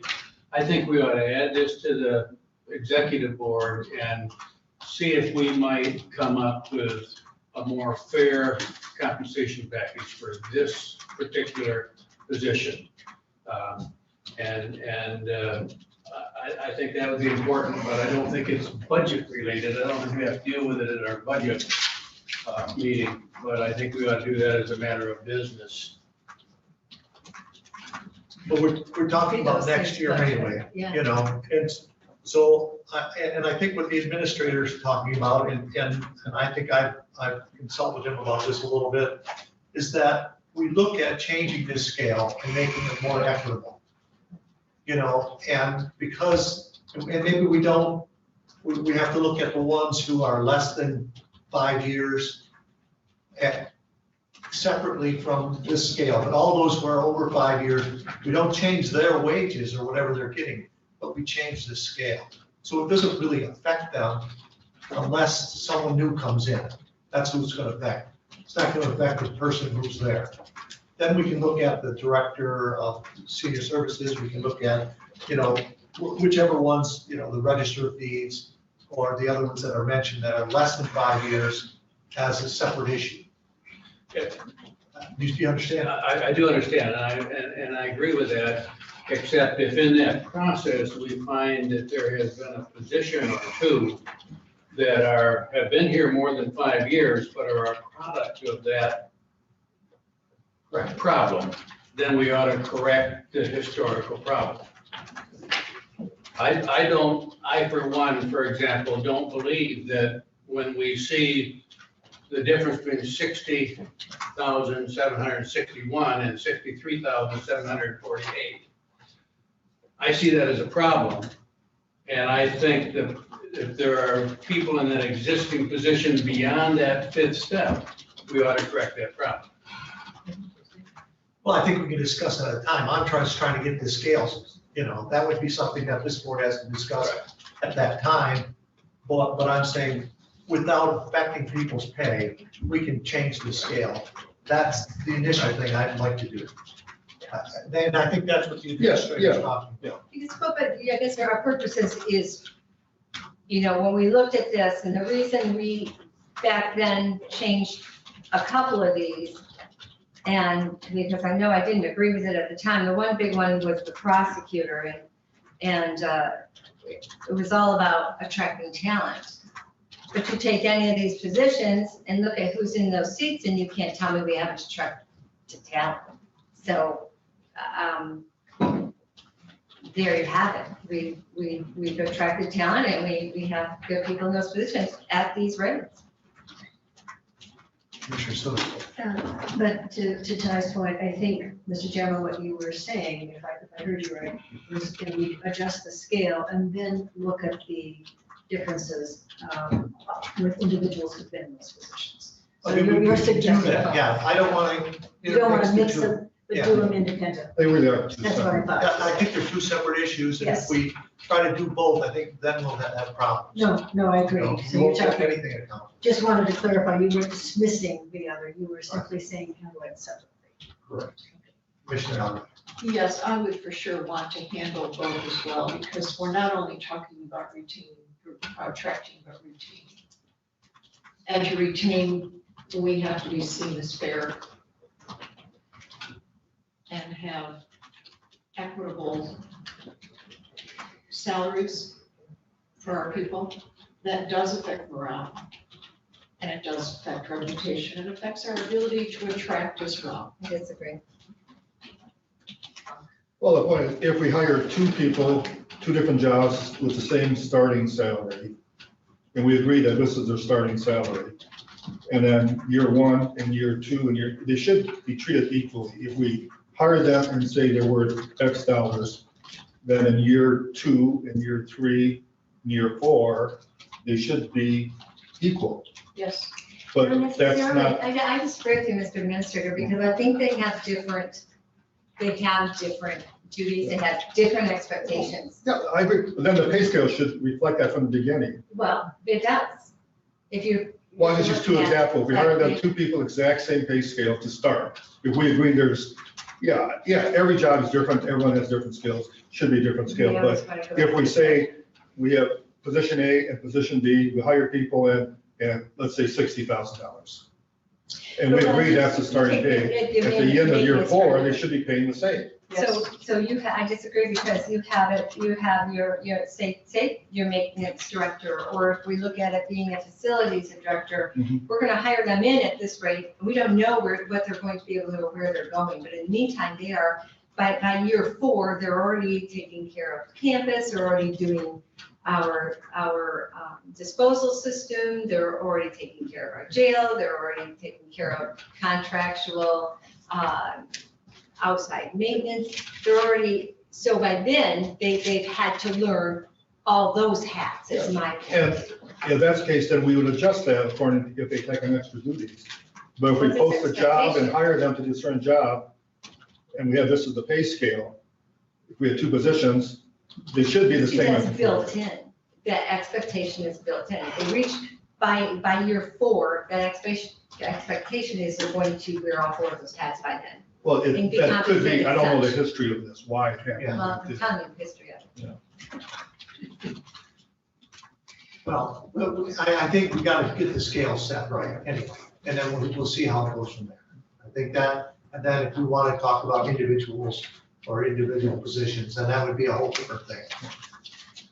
But I do think we need to correct these indiscrepancies. I can work with Jen and try to come up with, and once again, we're not trying to punish anyone, since almost everyone is at the top of the pay scale.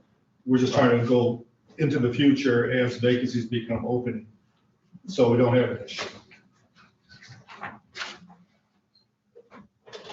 All right. So then that brings us to the Board of Commissioners proposals, the Finance Department and the Human Resources Department.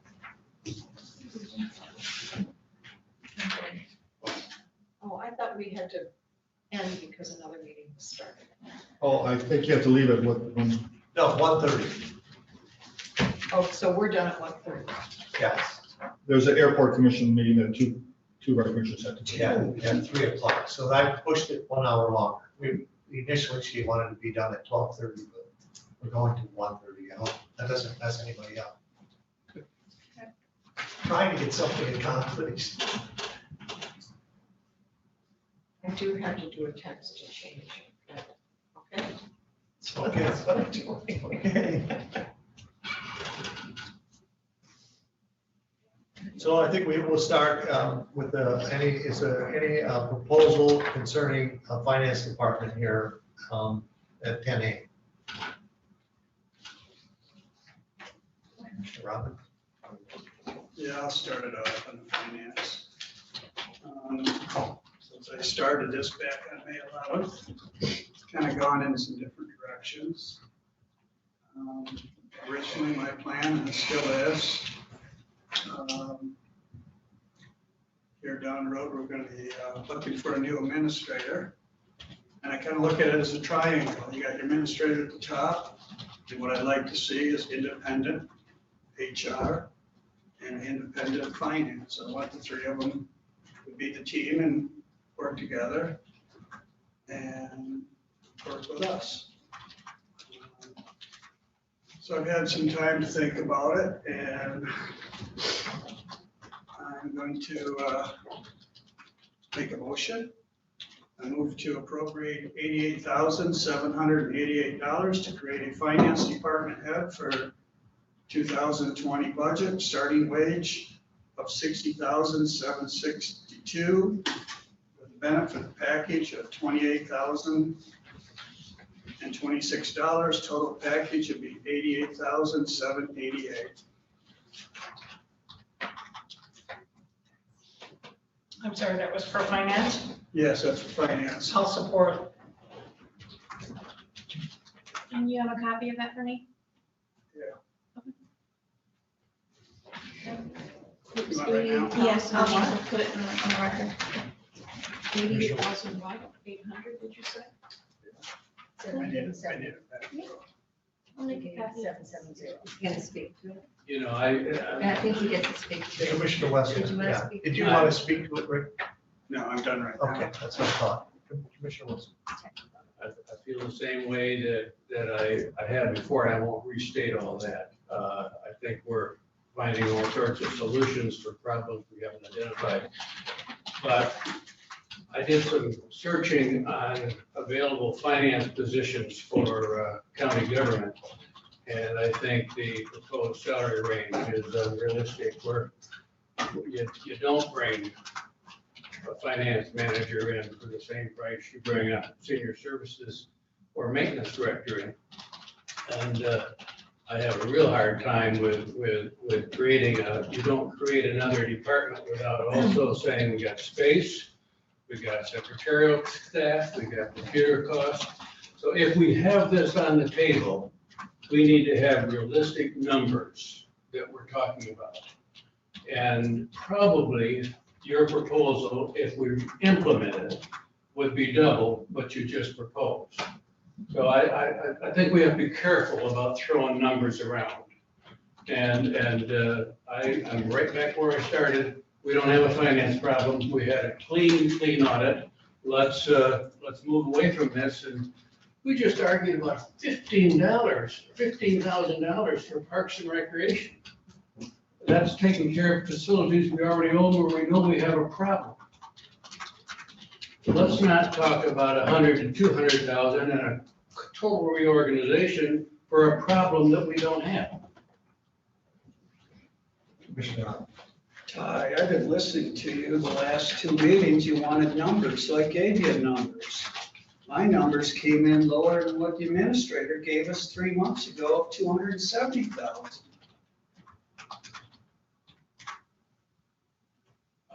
Can I answer you? Yeah, go ahead. It's easy to come up with a number.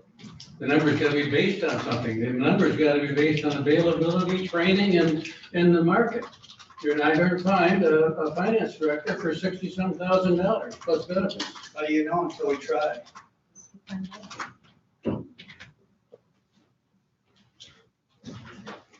Any other questions? Commissioner Alger? Well, I also believe that one would need to talk about space, administrative help, equipment. So as I see it, even if you could hire somebody for that position for 60,000, that's not the total cost. That's a very bare bones figure that might get somebody in the door, but then where are they gonna go? What are they gonna do? What equipment are they gonna use? What's their function? How are they gonna? We have all that. Commissioner Sotelo? I appreciate, Mr. Robbins, that you have come up with a number for an individual that you feel is workable. And it does not cover, of course, all of the other things that are necessary if we were ready to create a department. But I would just want to say, I still think we're trying to fix a problem that doesn't exist. I mean, it ain't broke, so why are we trying to fix it? It's working well. We're getting no complaints. Every single issue that's come up during this budget hearing, we referred to our county clerk and to Jen, and immediately had answers. Immediately had answers that were correct in terms of what to do, where to go, and guidance throughout this whole process. As Ty keeps mentioning, we don't have any audit issues. Yeah, there is no reason that has been presented to document a non-performance in this area, any issues where things aren't being done, even what could be done better. We are blessed with a system that's working beautifully. And with all due respect, I can't support this. I couldn't at the beginning, and I still just can't support what you're proposing next time. Any other questions or statements? Yes, go ahead. Mr. Chairman, I also would like to just make a note that there is an existing accounting department, so it wouldn't be a new department, it's just a new position. I didn't hear. John said we have a accounting department. So Rick, I'm assuming the employees of the accounting department would be part of the, you didn't say it, but I'm assuming that's what you would do. So there'd be a finance director and accounting would be a part of that. So those two employees would be then transitioned from the clerk's office to the finance department. That is correct. That's one. And would that finance department, or would that finance director report to the board or to the administrator? Administrator. And where would it be? Well, we'd have to find an office. We'd have to work that out. If it passes, we'll have to come up with a plan to come up with space. I assume they would then not be located at their current location. But that could be worked out. We would have to work that out. That would be a bit of a challenge. Back to your offices. Any other questions? Yeah, those two individuals, are they, that are in accounting, are they also doing other functions? Pardon? I'm sorry, are those two individuals that are in accounting also doing other functions? You'd have to ask the clerk. Jen, do you want to respond? Oh, I think Michelle's coming in. Commission wants to review. Yeah, we brought up the word autonomy John answered. when we talked to the HR, when we talked to the HR people. And Commissioner Rushton said she wanted more departments to have, and people to have autonomy. That's the last thing I want in a finance director. And I think we must make sure that we don't do something that is going to expand the autonomy and the lack of control and the policy oversight. And you're not going to get that from just creating an entry-level finance director. If we were talking about having the administrator, the next administrator be a finance director / administrator, then we might be able to accomplish that. But I have a feeling that this is all about, because the thing we keep harping on and never hear is the problem that we haven't identified. I think Deb Rushton did identify the problem. I think she's saying that there are certain elected officials in certain department heads that don't want to follow the policy. And so they want to have a different management here so that they don't have to. And that's dangerous ground, I think. Commissioner. Ty Russell, you have put words in my mouth. You may have come to that conclusion on your own, but I can tell you right now, there's no truth to what you say. And when I was speaking in regards to autonomy, I was talking about our employees having a certain level of autonomy for their personal accounts. Their personal payroll account, or their personal hours, their personal pension plans. That they could work on those issues or ask those questions by a third party, a third independent party than a coworker per se. And the team of workers, their private information, although I'm sure they do a good job at trying to keep that information private, but anytime those employees feel uncomfortable about that, they should have an opportunity to have a different route. And they don't have a different route here.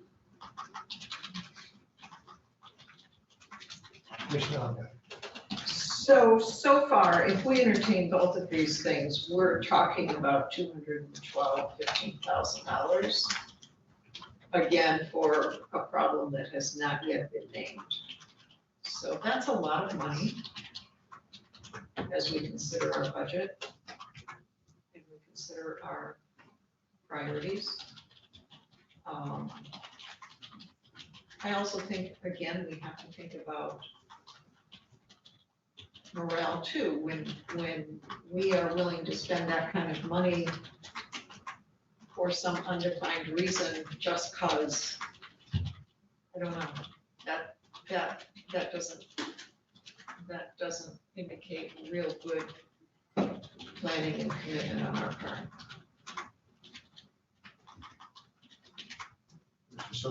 Yeah. Since our county clerk has joined us, and initially, when this first was broached, Michelle, you brought up a number of really important points as to what would happen, or let me phrase it this way, how finance, county is all intertwined with other functions, and and other programs that benefit? I mean, what would happen if you pulled that out separately in terms of ramifications? Could you go over that again for us? I have to tell you, I don't remember my comments.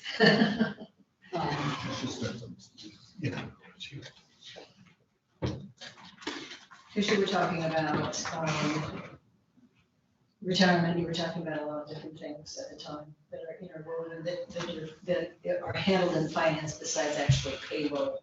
And Well, all the grant reporting, all employees have access to MERS representatives. They all have access to their own independent people to help them with all of their investments for any of those type of conversations that Commissioner Rushton was talking about.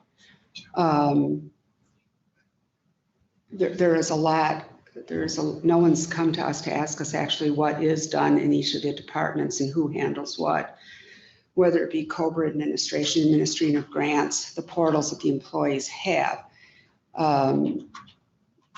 We don't disclose conversations with employees. Those are held in confidence outside the room or wherever. So I mean, you've got your payroll, you've got your accounts payable, you have your COBRA administration, you've got your federal compliance for health insurance.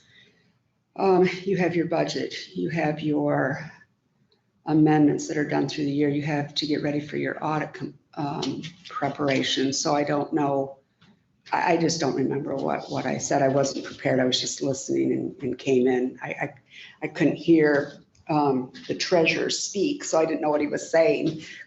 So I was coming in to get closer because it wasn't by the microphone.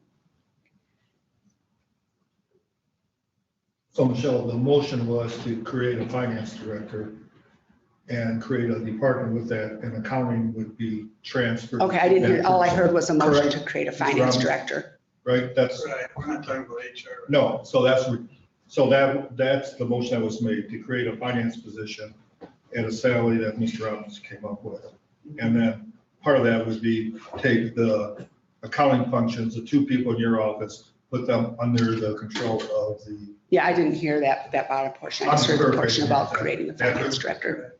And so the question was, then when you came in, how would that impact your services if those two individuals were moved out of your office? Well, they go with the finance director. Any service that they give me for backup, I mean, that would obviously cease. Is helping with our overflow when we have it, because they certainly do that. You've got grant writing that those two do not do. You have all the functions that Jen and I perform. So this is not just move two people down the hall, but you said a finance director. So I don't know. I don't know what the question is to be able to answer you any better. I think that you are making decisions without the knowledge of knowing what we do. That's unfortunate, but that's just the way it is. Well, the one question has been asked. Jen has done most of our financing here in terms of the budget preparation and so forth. Mm-hmm. If this happens, what would that impact Jen? Because I assume she would not be doing that, correct? It'll cut down on her overtime. It will cut down on our oversight because there has to be oversight of accounts payable and payroll. I mean, we've got multiple union contracts we have to make sure we're in compliance with. Someone has to be able to oversee that. And it's not the two handling the day-to-day work. They're doing the data entry. We're the ones checking for compliance. We're the ones verifying those grants. So it's going to reduce her overtime. She's still got plenty of work to do. But it would not include any finance work, correct? We still have our own finance work that the board isn't going to be able to touch regarding the circuit court and all the other things we do. That's all separate. That's statutory and that's not going to be touched. And we just have to, things that we've set up for auditing to keep in compliance with the audits, that's going to have to change. Someone's going to have to do those counter things that we do. We don't have, I don't think we have any offices that we don't have some clerical staff support.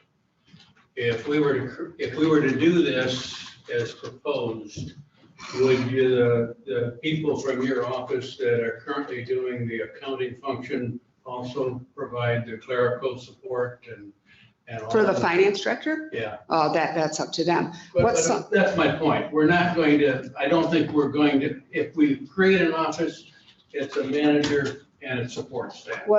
And I think we have to be realistic about that. I just came back from conference last week, and what some counties have done, where they have created a finance director, they create the finance director that's working with the administrator to do audit and to do budget and to be monitoring the funds and all of that. And then their clerk is still processing all the payroll and all the accounts payable. And that happens in a fair amount of the counties, especially the counties our size, even a little bit bigger than us. So the finance director is just doing budget projections, that type of work. They're not delving into the day-to-day work of payables, of payroll, et cetera, et cetera. So there's lots of different approaches. And then there's some clerks that are doing all that. It's also in your smaller counties, you've got clerks functioning as administrators too. Not that I'm suggesting that in any way, shape, or form, but I'm just saying some of the smaller counties do that too. So it's across the board. I believe it's about 16 counties that the clerk acts either as the unofficial or the official administrator. So, yeah. 16, is that about right? Yeah, that's the number I heard last week. Commissioner Soto. This is a little off topic, but since our clerk's in front, I just want to say congratulations. That was a wonderful honor that you were given for outstanding service. Oh, thank you. I was quite surprised. I Wasn't expecting it. Was really, it's very impressive and brings honor to all of us too. So Thank you.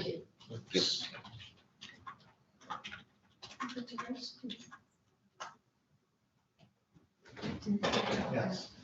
Any other comments, questions? So let's just have a roll call vote on this.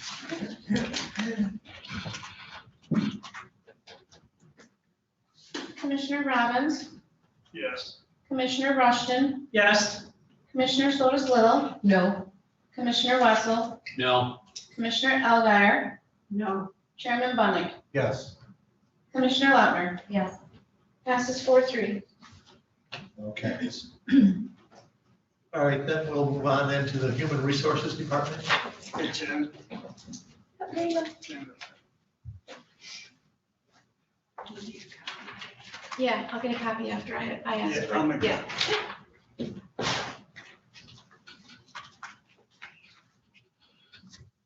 Go ahead, Commissioner. Okay, same as the finance, I move to make a motion to appropriate $88,788 to create the Human Resource Department head for 2022 budget, starting wage of $60,762, plus total benefits of $28,026, a total package of $88,788. Support.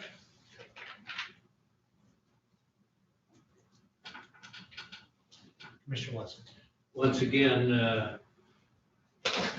we're underestimating the cost. You're not going to get a human resources person to do the job that we expect them to do at a salary that is proposed in that motion. We're again trying to dismantle what we have to solve a problem that we don't have. And the firm that we came in to make the presentation today was called Human Solutions. And I couldn't help but think when they were sitting there, I wonder what problem they think they'd solve for us. There are some human resources solutions out there. We do not have a problem. And whether Commissioner Robbins' numbers are correct or not, between the finance and the human resources director, unless we don't give them staff or computers or office space, we're talking $200,000. And that is way too much and too irresponsible and makes no sense when we don't have a problem we've got good audits, we have, again, absolutely no reason to do this. And why would this commission say, I'm willing to spend $200,000 or $300,000 a year just because on May 11th, I thought this sounded like a good idea? Since May 11th, when you first proposed it, we have talked it to death, we've talked it to death. Nobody has ever said one thing about why we want to do it. So if you're willing to spend $200,000 or $300,000 to solve a problem we don't have, what do you think Parks and Recreation thinks when we quibbled about a couple of $1,000s? Or April Messiah's thought when she asked for a couple of $1,000s to adjust her salary? We are commissioners that are supposed to make responsible fiscal decisions. And this is the height of irresponsibility. And I think we're just being stubborn. I think we've decided that this is a partisan issue that we're going to try to solve because we started down this road and we don't want to back down. And that's not the way we make decisions. The way we make decisions is you come in with your views, I come in with mine, and then I listen more than I talk, and you listen to me when I talk. But we haven't done that. Nobody has changed their mind one iota since May 11th on any of this. From the day the motion was made that there was going to be no discussion, we proposed it, supported it, and there was commissioner support for it. There's been no listening to any other ideas, no gathering of facts, no reason to do it. It's a partisan issue that we're down the road doing, and now we're just convinced that's the only way to do business. Makes no sense. Commissioner Long. Yes, thank you. Commissioner Russell, for that speech you just gave, you are the guiltiest because you yourself have not been listening. And all you've done is come in every time this has come up and just repeated yourself, and you continue to just regurgitate those same things without really trying to understand the full picture. And at the very least, you certainly haven't listened to me. This is not partisan and this is not personal. This has been personally very difficult for me. On the other hand, this idea was brought to me last fall, and I would have never considered it until it was brought to me last fall, maybe in October, and it really began to hit me how precarious we are here at the county. You've made a case that we ought to be paying our clerk $300,000 for everything that she does. And I don't disagree. You've just made the case that we're gonna have to pay somebody $100,000 just to do finance. We're gonna have to pay them $100,000 just to do HR. And on top of that, she's got her clerk duties. We are in a great position today. We just can't continue to skate down this alley and not expect things to change in the future. We have to do our due diligence and we have to look out for the future of this county. We have to look out for our future employees too. If we could keep our county clerk in that office for 40 more years, I think that would be great. I think that's very unfair to ask our clerk to work that long and to continue to wear all three of these hats and carry this burden and work this many hours of overtime and to work on the weekends and to do all this. And I'm certainly not going to ask the next clerk that replaces her to do that also. It's unfair to whoever replaces our clerk when we are so unfortunate as to lose our clerk. But rather than wait until we've got a couple months notice or something, even a year to try to figure out, wow, we don't know how to do this except that we have one person that has given us that gift for so many years and done it so well. But it's just not prudent of us to just continue to stay down this road of expecting, all this burden to be on one or two people. And, that's where I stand. I said it before, that is where I stand. It just has to be done for the future of this county so that we place ourselves in a position. God forbid, we haven't even discussed the hit by the bus scenario. Win the lottery, I like that one a whole lot better. I would wish that for someone, but, and that is where I stand. It's very unfortunate you think this is partisan because it absolutely is not partisan. If you look at what you're saying, that's absolutely ridiculous. So, anyway, that is where I stand. That has not changed. You're right, it's not changed.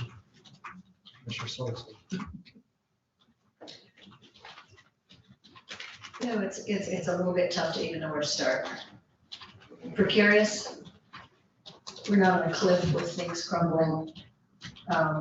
You talk about doing our due diligence and changing a structure with no input from the administrator or the clerk, who was on vacation at the time. No one was talked to.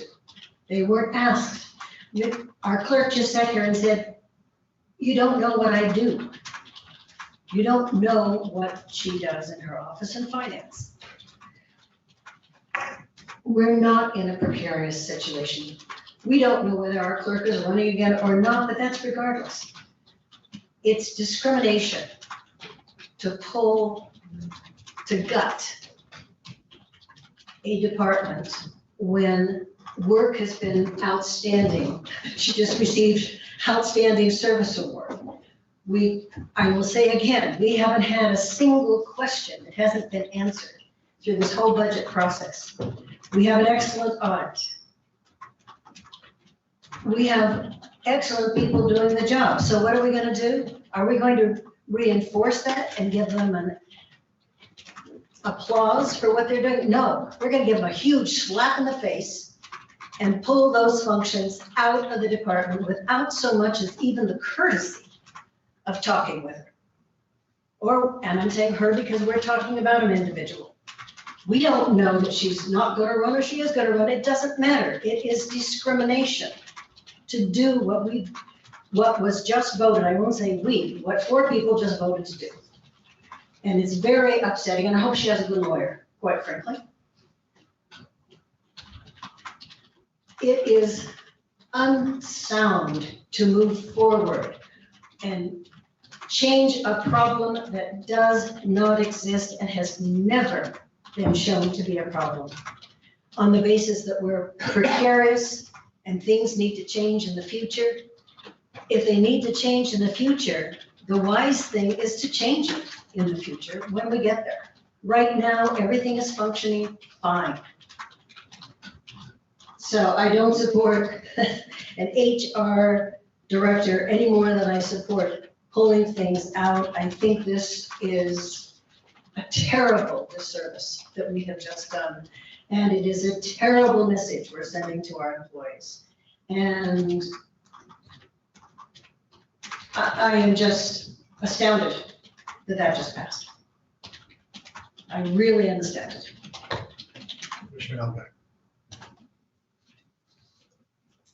Thank you for mentioning the message we're sending to our employees. What they know clearly from today's meeting is that we don't care that you're paid fairly.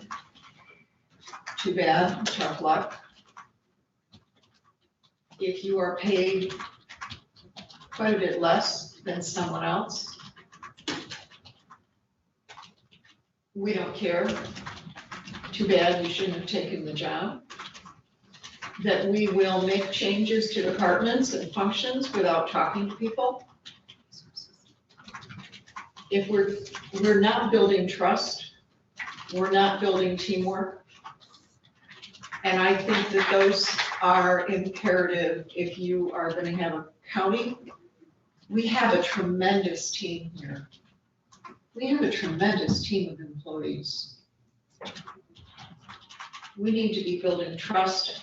We need to be seen as fair, not capricious.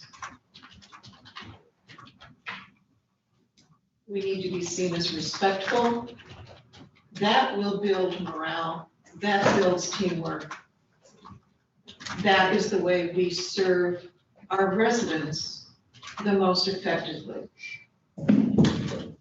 So I'm very disappointed that we are taking actions for no perceived problems. And spending a whole lot of money that we could have put on MERS.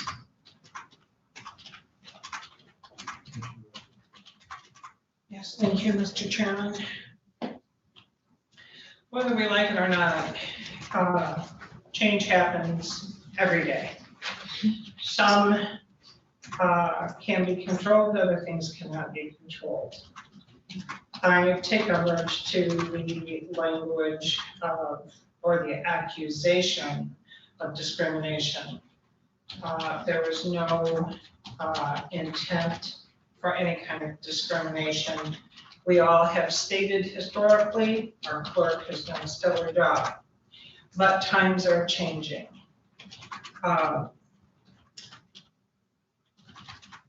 Next year, we're looking at restructuring the administrator's position. And with that, it is an opportunity for this board to be proactive in structuring our department for long-term efficiencies and benefits. I hope Michelle stays on for many years to come. But as Commissioner Lautner mentioned, at some point there's going to be a change in her office. And that next person coming in may not have the same skill set. So in my opinion, it's a proactive measure moving towards changes that are going to come to this county. I'm sorry that you all feel the way you feel. I think the HR representative of Tryon said something about having your head in the fishbowl. I kind of see that here today. Heads are in the fishbowl.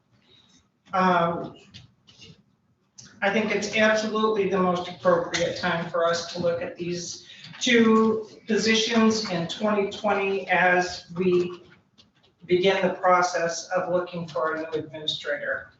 The administrator has already told us he does not have a financial background and probably will not be capable of overseeing these departments. So there will probably have to be a change earlier than later in that regard. So that's all I have to say at this point. I appreciate everybody's opinion. Some I disagree with. And Mr. Chairman, as far as I'm concerned, we can move forward. Okay. Well, I just want to say, we are reorganizing our IT. We have reorganized equalization. We have done this with the register of deeds with adding another person in there. We've actually added another person at the senior service, at the clerk's office. Senior services, we've completely reorganized. And also inspections, we've reorganized that and added another person there. It was open, but we put them in there. So to say that, that we're doing this as a regular basis all the way through the entire county structure, almost. Only thing we haven't probably touched is what? Maintenance. Yeah, maintenance, and we're actually talking about doing that and getting the financial. So it's just a continuation of the same thing. So I'm not quite sure why there's such angst against it when this is what we're doing with every department. Commissioner Sosa. Mr. Chairman, with all due deference, the very examples you brought up were brought up in consultation with our administrator, every single one, and prompted by him in many cases. This was not something brought up by a board member. And we're certainly continuing this process by creating 2 new departments without even knowing what a new administrator might want. It makes much more sense to bring on a new administrator since things are functioning well. And if this individual would like to do that, then instead of delving into, keeping to policy and not getting into administrative functions, let that individual do what our administrator has done a great job of doing, which is bringing suggestions to us, which we have embraced and implemented. So I agree, we have done a lot of changes, but they have all come with discussion with our administrator. This one, HR and finance, was generated by a board member and without discussion from the clerk who's impacted by it or by the administrator before it was ever presented. So I will just simply point out it's a very different process. And in terms of discrimination, I think part of it is because it keeps getting alluded to that the clerk has health issues. She has this, she has that. That's discrimination. As long as she is doing her job and doing an outstanding job of it, why would we cut those functions from her? So I won't say any more on the issue, but I am voting no on this. I couldn't say what, about the reorganization any better than what Patricia just said. The examples you give, Mr. Chairman, are adding a part of a staff person or changing a staff person or looking at what we might want the qualifications to be for the next maintenance director. That's not the same thing as dismantling without input a unit, an organization. And Commissioner Rushton, yes, change happens, but good boards don't let change just happen.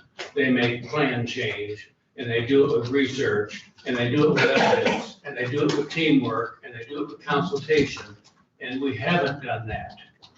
And I don't want anybody voting for this. I take some comfort in knowing that our vote today on both these issues doesn't really count, because this is a budget work session, not a board meeting. So we'll have to revisit this.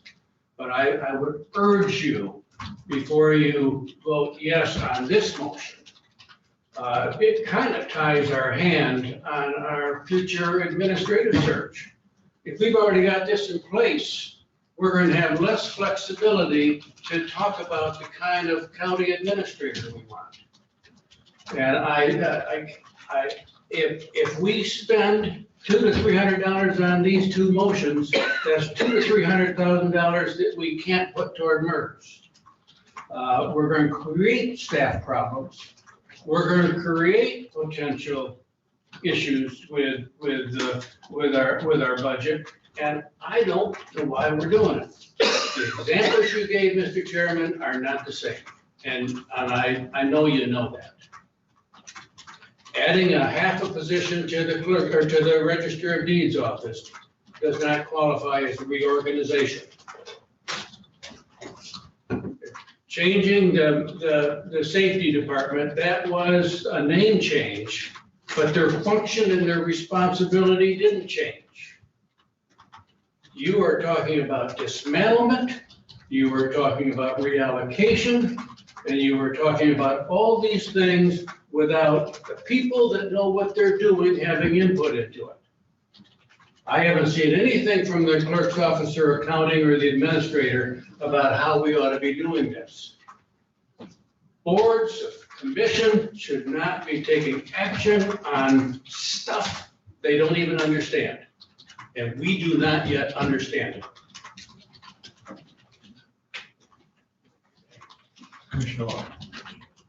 I'm just getting really sick and tired of all the assumptions made. I'm getting sick and tired of the large numbers being thrown out there again repeatedly when they're nowhere near what the motion is. I will remind you that a new administrator will do what the Board of Commissioners wants the new administrator to do.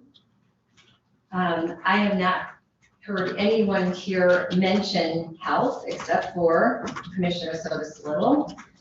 And I will say you don't know what you don't know when it comes to who planted seeds and who we've talked to. Any other comments?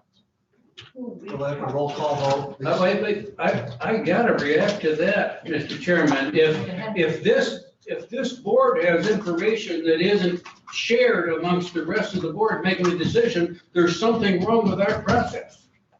To suggest that I don't know what you know, but I'm supposed to make a decision, if we have information out there that staff or others have said, we have to share that. That's how boards make decisions. And the other point I'd make, Commissioner Lautner, is the two motions on the table are $185,000, but that's no support staff, no office space, no technology. You are talking $300,000. We're not talking. And the reason you're changing it is you didn't like what was in the paper about the high cost of this. So you decided to downsize the cost of this. You're not going to be able to downsize it. It's just for the purposes of this meeting today. It's going to be more than that. And you're going to take money that we could be paying for MERS, or be paying in our parks, or be paying for our HVAC system, and you're going to be paying it for people that we haven't decided we need yet. Doing a job we don't know what is. Commissioner Albert. I'm concerned about the statement that we don't know who we have talked to, she said. So is there, how much information is there that we are not all privy to? Once again, don't make assumptions about what I come up here and vote on. You've done it again, Ty. You have no right to do that. I supported this motion because I think Commissioner Robbins is onto something. It looked to me like it's right in the pay scale. So stop making assumptions, stop throwing assumptions out there, stop talking about what you don't know about, period. My question stands. Commissioner. I would just like to clarify, and maybe I did this at the last meeting.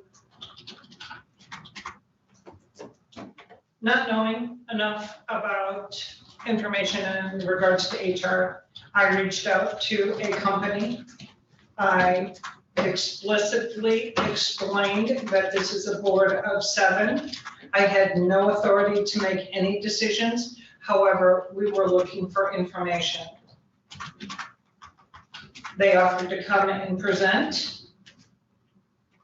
It was brought to the table and they presented. Any other information out there, I'm not aware of.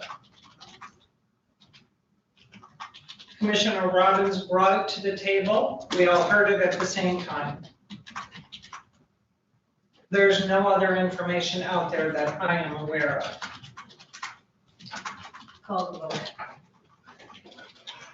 Just for clarification, Mr. Robbins, I assume just like the last motions, is to create a department that will report to the administrator. That's correct, sir. Well, Sugar.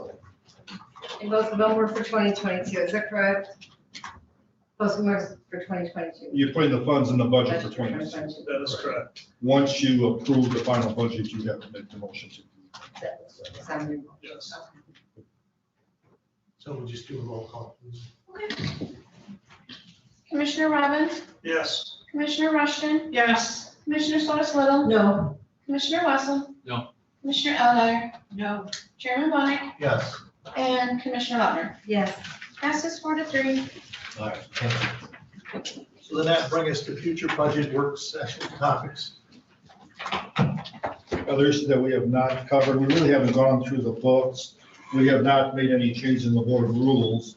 Some years you review them, some years you have not. We are not proposing any changes in the board rules or budget. So next question, next topics. Yeah. Well, I've said it several times, and it's gotten lost in the way, but I think it would be irresponsible for us not to come up with a plan on MERS. And we just spent some of our MERS money, but I'd like to have us as a part of the budget process, put some minimums and some maximums and talk about what our intent is. And I think it's too bad to do that about our debt before we deal with some of the other issues. But I would like that on the next budget session. And I'd like to hear from the administrator and others about the most responsible way to deal with our retirement fund. And I think it ought to be out of this process that we're doing collectively. Mr. Russ. A question for Jen. Jen, there's $250,000 over and above our monthly payments to MERS this year. Is that correct? Yes, I rolled what you did last year. Okay, So and you tell me otherwise? this year, the game plan is the same as we've done historically over the last several years, is at the end of the year, we allocate X amount of dollars as our budget allows. Is that correct? I haven't made a year-end adjustment, no. Yeah, but, it's probably November. We usually tell you where we are between the clerk's office and the treasurer. The point that I'm At some trying to point, we make, make adjustments. the point that I'm trying to make is not only are we making our required payment, we're already allocating $250,000 towards MERS. And at the end of the year, if the funds are available, we will also add funds. So as far as being irresponsible about our retirement account, when I look at the historical record on what we have done, we have been a stellar county and not overlooked our retirement. Trying to get topics here. Pardon? We're trying to get topics. Right, and I'm just making the point again. Of course, we're going to pay our MERS at the end, but I would like some conversation at the beginning of what our goal is. And I don't know why that paying MERS wouldn't be a part of our discussion about how we're spending our 2022 budget. And I think before we approve of the entire budget, we need to know what our possibilities are for MERS. Well, let me suggest this because I know we have to leave. It's almost 1:30. Our next meeting is September 9th. That'll give time for Jen, you need to redo the budget books based on these two motions, obviously. Typically I would not do all this, because you haven't opened your books. Okay, so at some point though, you have to make adjustment. So I think at our next meeting on September, I think we're done with all the presentations, right? Is there anybody else that you wish to hear from? Yeah, I guess on your future budget, you'll want to talk about MERS because the software was allocated in John's DTR. So that has a $300,000 contingency. There's no money being moved anywhere from the DTR and the. So are there any other top or presentations you'd like to hear? If not, we can focus what's in the book and about some of these topics. Is there any other department Put you those like? budgets in there and then we'll. Yes, I'm saying, are there other individuals, No, I'm departments, or asking anything that you wish to have present? I think we kind of went through this. I'd like to focus on the book because we haven't gone through that. Yeah, we haven't done that, so that would, I assume, be the next. But is there anybody that we missed or any department that we missed?